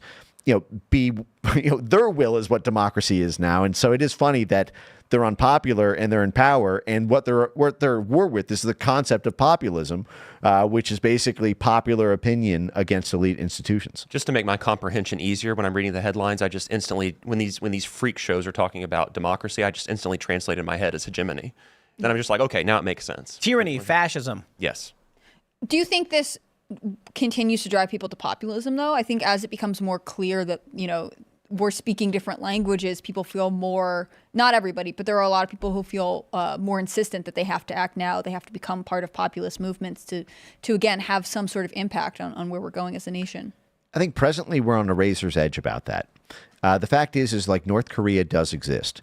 you can beat people down to a point, and you can use the levers of police power, the levers of censorship, the levers of the government and its asset institutions to be able to truly subjugate a people for a millennium. But the issue is right now is they were on track for that, I think, before a handful of fortuitous turns of events in about 2022, which included the House turning over, which allowed basically taking some of the foot off of the gas of some of the worst excesses of what the government was doing. The House has blocked a lot of things. They have forced negotiations on everything from the budget to investigations, hearings, subpoenas, hauling everyone in for transcribed interviews. You've got Elon Musk, who, think about, for example, even the commerce of media in this country and how brutal it was to be a content creator or an alternative media institution and have nobody, not a single platform, and not just to have that platform, but to have the ecosystem of sort of Muskism around you. That he also owns Tesla and SpaceX and has the institutional sort of connections. And the fact that sort of opened up Silicon Valley, the fact that they just had a sold-out Silicon Valley, fundraise. Right now, there is this, I think, tenuous moment to fight back. I don't know that will always exist. There could be a century of darkness if the next 5 years play out the wrong way. We're going to go to Super Chats, so if you haven't already, would you kindly smash that like button? 1 like equals 1 FJB. Also, head over to timcast.com, click Join Us to become a member and support our work directly. As a member, you'll get access to the uncensored call-in show coming up in about a half an hour over at timcast.com, where you as members get to call in and join the show. But for now, we'll read your Super Chats. Clint Torres says, "Howdy, people." Howdy, Clint. Always with the first Super Chat whenever he so desires. Alpha Turkey says, "Put a chick in it and make her gay. Rip Star Wars." Isn't it funny that South Park made fun of Star Wars for that, and then they literally did that? It's like, I wonder if Disney went, uh-oh, they're calling us out, and we didn't even release the episode yet. That's the new Star Wars story, that lesbian space witches created the Force. Is that what it is? Oh my God, I didn't see this. They birthed immaculate babies through witchcraft or something. They don't need men. You know how it is. You know what? That's just agree and amplify. That's just game right there. It's like, all right, agree and amplify. Yeah, we are going to put a chicken. We are going to make her gay. All right. Blue TMC says, "Being under the influence of a substance, no matter the substance, doesn't make your right to self-defense vanish. We already have laws for brandishing, negligent discharge, assault, murder." That's a good point. That is a good point. So then I guess the clarification should be, if you are actively wielding a weapon while under the influence, you have committed the crime. Perhaps influence can be, extenuating factor of some sort. Tim Jake says, "I'd love to see Ian take a class on how the British government actually operates so he'll stop making so many ignorant and asinine comments about the empire and emperor." He doesn't seem to understand this. Ian lives in this, fictional world where the King of England, the King of England, can just take control of Australia or Canada or New Zealand, which is not correct. It's not reality. What does he cite when he says that? It's on paper a long time ago, but it doesn't recognize the formal relationships of government and how these governments function. Yeah, there's no reality where the king is going to be like, "All right, Canada, you have to do this now," and they're going to be like, "Okay." It's just not going to work that way. It's written in invisible ink on the back of the Magna Carta. Yeah, that's where it is. Initially, the king was the king of the Commonwealth. But I think modern politics it is not reality to see something like that happen. Doesn't work that way. All right, let's grab some more Super Chats. Blue TMC says, "It's the acts you conduct with that firearm that determines whether or not you're breaking the law." Well, all right. That'd be an interesting debate. The Highlander says, "Ian has Hulkamania energy." Okay. Anthony Shaw says, "Let's go." What are the adjectives for Hulkamania? Is there a synonym to this? I'm not sure I understand what that energy is. He's a fan of Hulk Hogan. Impassable says, "Use this to buy more BuzzFeed." Yeah, I bought a bunch of BuzzFeed stock. You have Vivek taken over? Not me. I can't buy nearly as much as he's bought. But I was just like, I'm going to buy some stock. And then I saw BuzzFeed and I saw what Vivek was saying. And I was kind of just thinking, he's the best reason to believe that's going to become more valuable, I guess. So I don't usually like talking about the stocks that I buy because I don't want to have any influence on them. but we talk about BuzzFeed and the Vivek story enough to where I figured I'd mention that I bought some. I didn't buy nearly that much. It's not. You have been secretly buying it up quietly for months, and then you make a big announcement. You're not going to send an open letter to their CEO. But I would love to change the business. I would love to own BuzzFeed, and their market cap is down to like 95 million. Let me check their current market cap. What company would you secretly take over if you could, Chris Carr? Wow. AMC. AMC? Yeah, I would take over That's AMC. interesting. Yeah, probably. Didn't AMC just invest in Alamo Drafthouse or something? If they did, that's a really smart investment because Alamo Drafthouse is the movie theater of the future. Sony bought it, I think. Oh, yeah. 94 million is BuzzFeed's market cap. So you need 94 million, probably more actually, to buy the company. But if you buy too much, the price goes up, so it gets harder and harder. It's probably why Vivek is doing it slowly.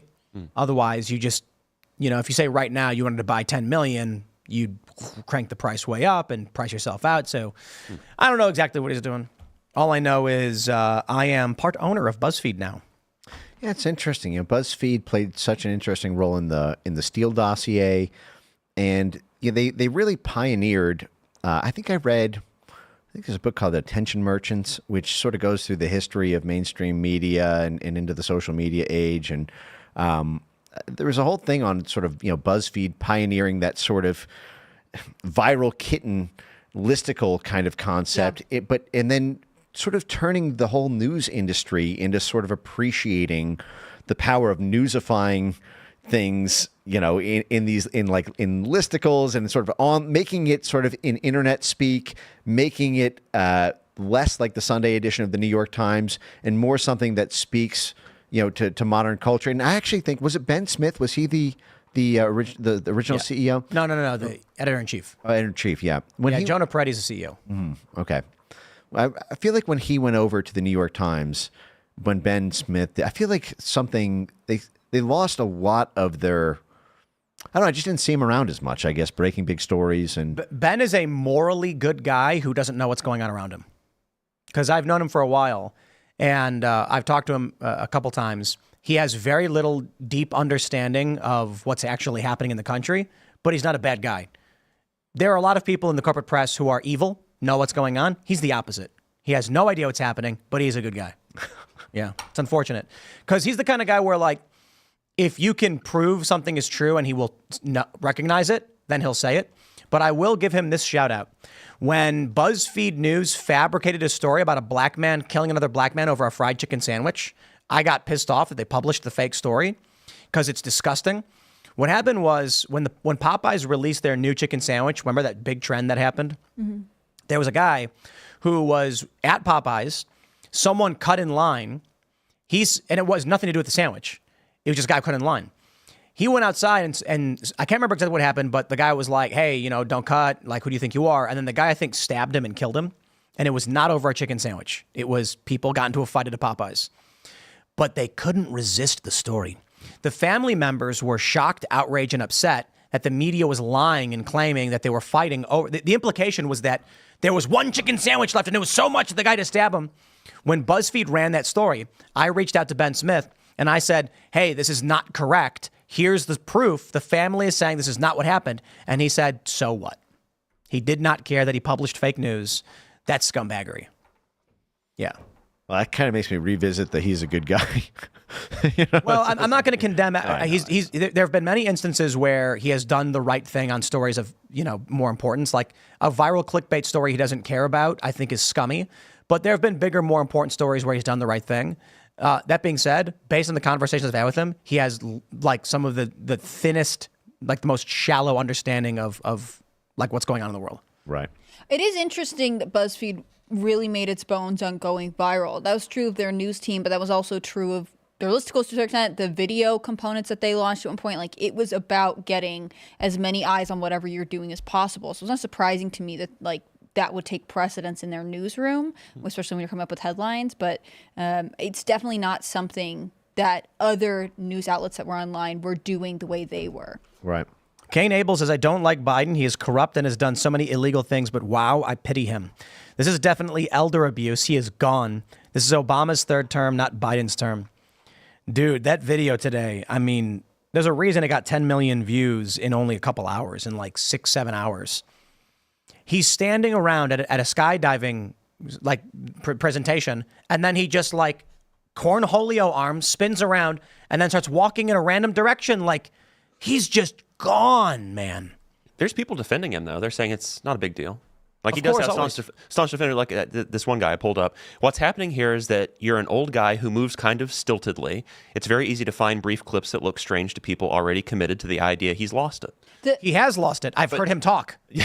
Yeah, but you're never going to get through to these people. The Krasensteins had one that Newsweek cited, and they were saying, oh, well, what's happening is, like, you can see that 8 out of the 10 people look one direction when one of the guys starts talking, and then they look the other directions, and Biden just is still listening to someone else. Like, incredible. It would be impossible for you to know that unless you were there, but also, like, the video evidence sort of speaks for itself. Even if what you're saying is true, he's actually listening to someone else, like, he doesn't convey confidence. He doesn't convey strength. Like, he looks like he is a slightly lost old man. And that's sad. Like, I don't like that either. You know what I like? I like these video games where they present you with a problem and then you can solve it however you want. Right? An example of one game is a game called Human Fall Flat. Has you guys ever heard of it? So it's this game where you play this wonky little dude and you run around and you've got to like open doors. The goal is to get to the exit. That's it. But the controls are really weird. You can press the right trigger and he'll grab something, and you press the left trigger and he'll grab something, and then you have to like lift yourself up. And it's a very funny game. But it doesn't matter how you get to the exit. You can get to the exit any way you want. There's no cheating. I love these games because I don't play them the way you'd expect them to be played. My character, you fall from the sky, you land in this little level, and then I'm just thinking, how do I get from here to there? And they have a path, but you don't got to take it. So I like doing things where I like climb under the level, figure out how to control the guy in ways that it's not supposed to be done, and I figure out how it gets done. I feel like when it comes to people like the Krasensteins, before we actually entertain political debate from the likes of them or other Democrat pundits, we have to give them some kind of basic logic puzzle to see if they can solve it first. And then if they can, and anyone else, like I will gladly solve a basic logic puzzle before I walk into a debate. And if you can't, we kindly ask you to leave. It's like an IQ. It's like an IQ captcha. Yeah. Right. Yeah. No, they would just declare it immediately systemically racist and be like, you can't impose this on Many would. Many would. And I don't know what their solution would be. Perhaps they take the very boring and bland, they walk right to the level. So, there's one level where you hit a button and the door opens, and then you have to walk and you got to pick up a rock and put the rock on the button, another door opens. Then you have to like push a boulder and it falls, and then it makes an elevator come up. Very fun game, very simple. I don't like doing any of that. I just like figuring out, and anybody who's played the game for any amount of time, people who know what I'm talking about, you can sort of cheat. There's ways to swing your guy up and around to make him climb over anything and bypass anything and get into places you're not supposed to get to. I love doing all that stuff. If they solve the puzzle 1, 2, 3, 4, that's fine. If someone else solves it 5, 6, 7, 8, whatever, totally acceptable. If they get the answer 120 and someone else gets 5 exclamation point, we accept it. Right. Yeah, it's like agreeing on a process and or like a basic level of comprehension required to have these conversations. The reason I bring this up is, I'm thinking about how the people are defending Joe Biden. Like, I just want to know that their brains work and that they're lying intentionally, or if they're just stupid. Because, like, Joe Biden is standing up on D-Day. He squats down, grimaces, he stands up, he squats down a little bit again, and we're all like, well, that was kind of weird. I wonder what that was. There is a probability that he was pooping himself. We don't know for sure that he did, but I do believe, based on his age, the propensity for people over the age of 80 to suffer from fecal incontinence, the existence of depends is proof of this, but you can actually look up the number. I believe it is then reasonable to assume there is a strong probability Biden had an episode. Not only that, but he's been accused of having episodes before. We entertain the reality that these could be political attacks against him, that they're trying to insult him. But you cannot ignore the fact that he's an 80-year-old man who made a weird squat position. He wasn't trying to sit down. There's a chair right behind him. No one's saying anything. Everyone's supposed to be standing. I don't know what the percentage is. 1? 50? But it's a possibility. And there are people who are like, it's completely impossible. He must have been adjusting his posture.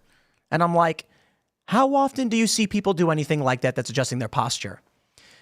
Okay, maybe. Let's throw that in there along. But the idea that outright you would say no, I put it this way. There is more evidence that Joe Biden pooped his pants than there is that Donald Trump is a Russian asset. Yet they ran through the news 1,000,001 ways that Trump was a Russian asset, and it was all completely made up. They said that the Hunter Biden laptop story was Russian disinformation, and they're maintaining that lie. There is more evidence that Joe Biden crapped his pants on stage during D-Day. I did not say definitive proof. There's just more evidence that that's true. Then Hunter Biden's laptop was part of a Russian disinformation scheme. It was actually his laptop. It was admitted into evidence. It was his. Serial number confirms it. All of his stuff is on it.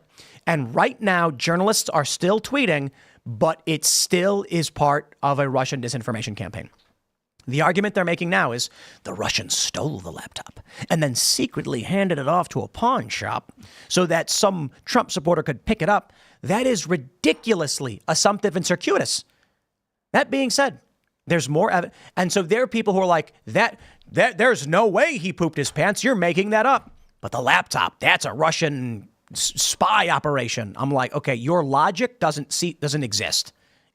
I want to get, with those little puzzles we bought from, Gamers Paradise. What are those? I don't know what this game stores are called. A bunch of different game stores. You get not GameStop, but you go to the mall and they have they'll sell puzzles and things like that. Actually, GameStop might sell these.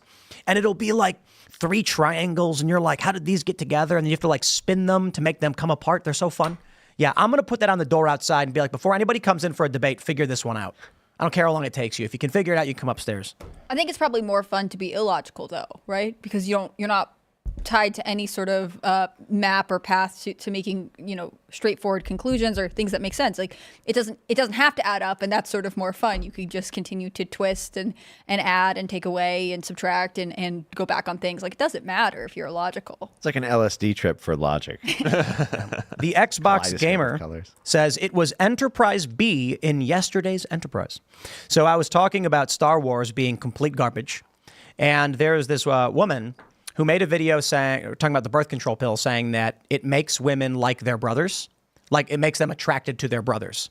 Because what happens is when they're on the pill, it simulates pregnancy. So their hormones tell them to be with family. So the men they want to be with are more effeminate, weak, and more like brothers or sisters or moms, and not like strong masculine men who can fight. When women are not on the pill, they're looking for the strongest guy when they're on the pill. So she says, and I'm not talking about your cool brother who was handsome and played on football. I'm talking about your effeminate bi brother who watched Star Trek. And so I made a video and basically pointed out Star Wars. You want to rag on Star Wars today and Star Trek today? Like, okay, fine. But Star Trek, the OG stuff and the Next Generation is some of the manliest, most masculine thing ever. And I recommend people who have not seen the Next Generation watch it. And I recommend their kids watch it. One of my favorite stories in the Next Generation, I'll make this one quick because I did a longer thing about it earlier today. In the original series, it's the Federation. That's the main character, Kirk and everybody. And then there's Klingons. They're bad guys. And then in the Next Generation, when they rebooted the series and created a new crew and everything, and it was one of the most popular shows ever, they decided, so this is literally what happened. The writers were like, how do we show the passage of time and the story's advanced? Put a Klingon on the Enterprise. An enemy from the first series is now an ally in the new series. The writing they came up with was that the Klingons and the Federation are at war. Their Romulans, another enemy faction, attack a civilian outpost, a civilian colony of Klingons, killing women and children, a massacre, just wiping everybody out. And then the Federation intercepts a distress signal from the Klingons, their enemy. They warp full speed, they rush in as fast as they can and encounter 4 warships they are completely incapable of handling. Instead of fleeing the battle, the Enterprise sacrifices itself, getting destroyed in the process in an effort to try and save as many Klingon civilians as possible. The Klingon Empire then, seeing this as an act of bravery and honor, decides to enter into an alliance with the Federation. That's the story they wrote. That is based AF. The idea that you in your ship would sacrifice yourself for honor and the integrity is an amazing story for kids. It's amazing writing. What we get now with Star Wars, and don't get me wrong, modern Star Trek is bad too. We get lesbian space witches chanting to impregnate women with the Force. Yeah, okay, look. You want to talk about manly? Kids learning about naval tradition, which is the basis of Star Trek. It's effectively naval tradition, but they put it in space. And you have perpetual stories throughout this whole thing of sacrifice, honor, what it means to be a good person, what it means to be strong, what it means to be a man. Those are great lessons. Yeah, we don't have a lot of those stories these days, so I'll call Star Trek, at least what it used to be, very masculine.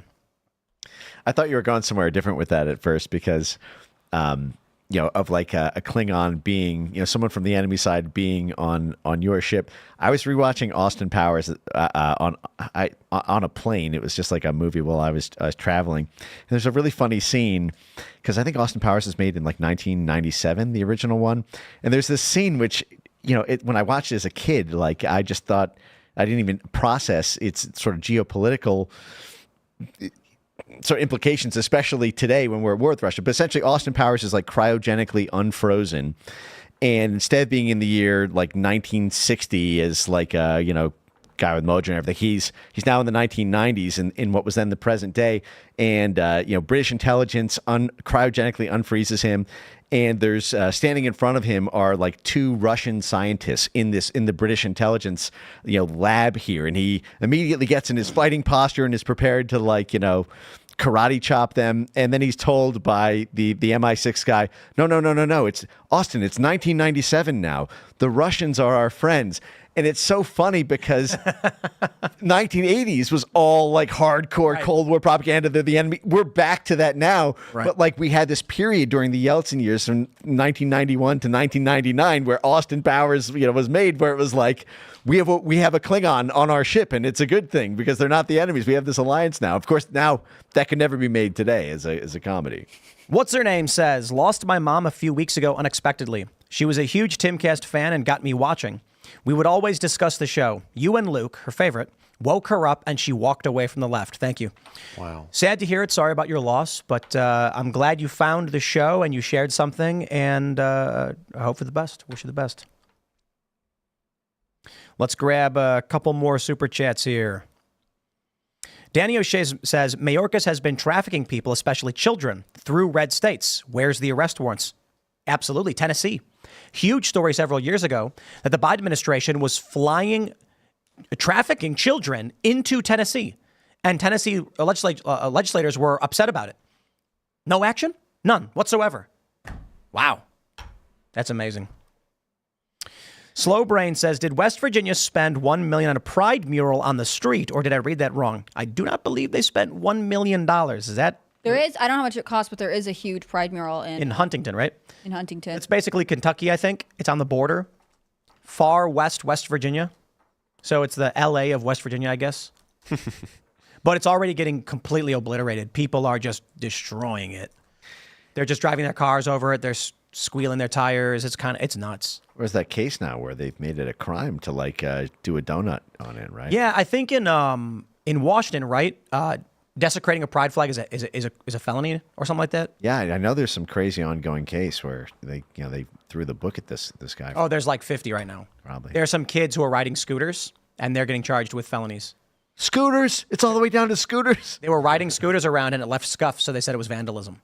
And there's not even evidence presented yet that they were intentionally trying to scuff the road. There's a video of them just riding around. Yeah, and they called it damaging the mural. I don't really understand why we need to do this, and also why pride is taking over more and more and more. Like now it's the street art, I guess, with the Huntington mural. They're saying, it's supposed to serve as the centerpiece for the upcoming Pride Festival in the fall. Like you guys got June. They're tearing down our statues. They're tearing down historical statues. When I say our, I'm talking like Hans Christian Hag and Frederick Douglass. I also don't like the Confederate statues being torn down. They should be in museums at the very least, but it should be done through a democratic process. And then after they destroy symbols of our history, they put up their garbage. So now all of these should be fought to the highest degree possible. But I think it's got to be done legally. That's the point. The problem is, and I blame the police, how come very few people ever got arrested for destroying all of our statues? Now they're arresting anybody who even accidentally drives over these things. Yeah, it's like if you scuff a pair of white Nikes with a pride flag on it, it's like no, it's like a crime. I mean, it's just incredible. But I mean, I think part of this is there has been a very strong reaction. I think when Pride ventured into the transgender issue and the transgender issue transitioned into sort of the transgender of children issue, it began to, I think, add an element to the LGBT alliance that encountered a level of political opposition that was not as formidable as it currently is. I think you have so many parents now who are afraid of their public schools. They're afraid that their son is going to come home a daughter. The state child protective services will seize, and we've seen so many stories like that. You now have J.K. Rowling and other, it's dividing the left, frankly, with TERFs versus feminists. But they're not the left anymore. J.K. TERFs. Rowling's far right. Yeah. I'm not kidding. They call her far right. Right. There's a viral story of this woman. She's gone viral every so often, and she says she realized that she wasn't pro-choice because she found out a friend of someone she knew got pregnant, and she was like, "The state's pro-choice, just get an abortion." And then the woman was like planning on keeping it. She's like, "Why are you keeping it?" And then her friend said, "Because she can choose to." And she's like, "Oh wow, I didn't realize pro-choice meant you could keep it too. Wow." This woman's shtick on her TikTok, 100,000 followers, I don't know, a decent amount of her videos is I was raised Christian and now I'm, a bi progressive or whatever. And I'm like, well, that's because the parents handed it to the state. And that's what parents do, and they think they don't care. I never understood. They hand their kids to the state and they say good luck. And then the kid transforms into exactly who they're surrounded by. From a Christian conservative, she said she protested gay marriage even. And now she's marching in pride events and covered in makeup and all that. Well, once you go down it, you get committed. It becomes your friend network. It changes you physically. Exactly. Especially with the transgender stuff, it changes your hormones. It changes your brain. It changes your impulses, your desires. It's kind of like one of these. In some ways, a lot of it, once you go down the road, it becomes physically and spiritually irreversible to some extent. You are the summation of the 5 people who surround you. And if your parents handed you off to the state, you will become a facsimile of state agenda. But we'll wrap it up there. We're going to go to the members only uncensored show right now. So head over to timcast.com, click join us, become a member. We're going to go live with that on the front page in just a few minutes. You can follow me on X and Instagram at Timcast. You can follow the show at Timcast IRL. Mike, do you want to shout anything out? At Mike Ben Cyber. That's all one word. At Mike Ben Cyber on X. I'm a rabid tweeter. Nice. Chris Carr 17 on X. Be sure to check out scnr.com for all of your news junkie needs. Yeah, it's the best. I really like it, and I work there. So does Chris. I'm Hannah Claire Brimlow. I'm a writer for scnr.com. Follow our work at Timcast News. If you're not at the website, go at Timcast News for Twitter and Instagram. You can get all of our updates there. If you don't follow me personally, I'm Hannah Claire B on Twitter, and I'm hannahclaire.b on Instagram. Guys, thank you for everything you do. Bye, Serge. See you later. Peace out, guys. We'll see you all over at timcast.com in a few minutes. Thanks for hanging out.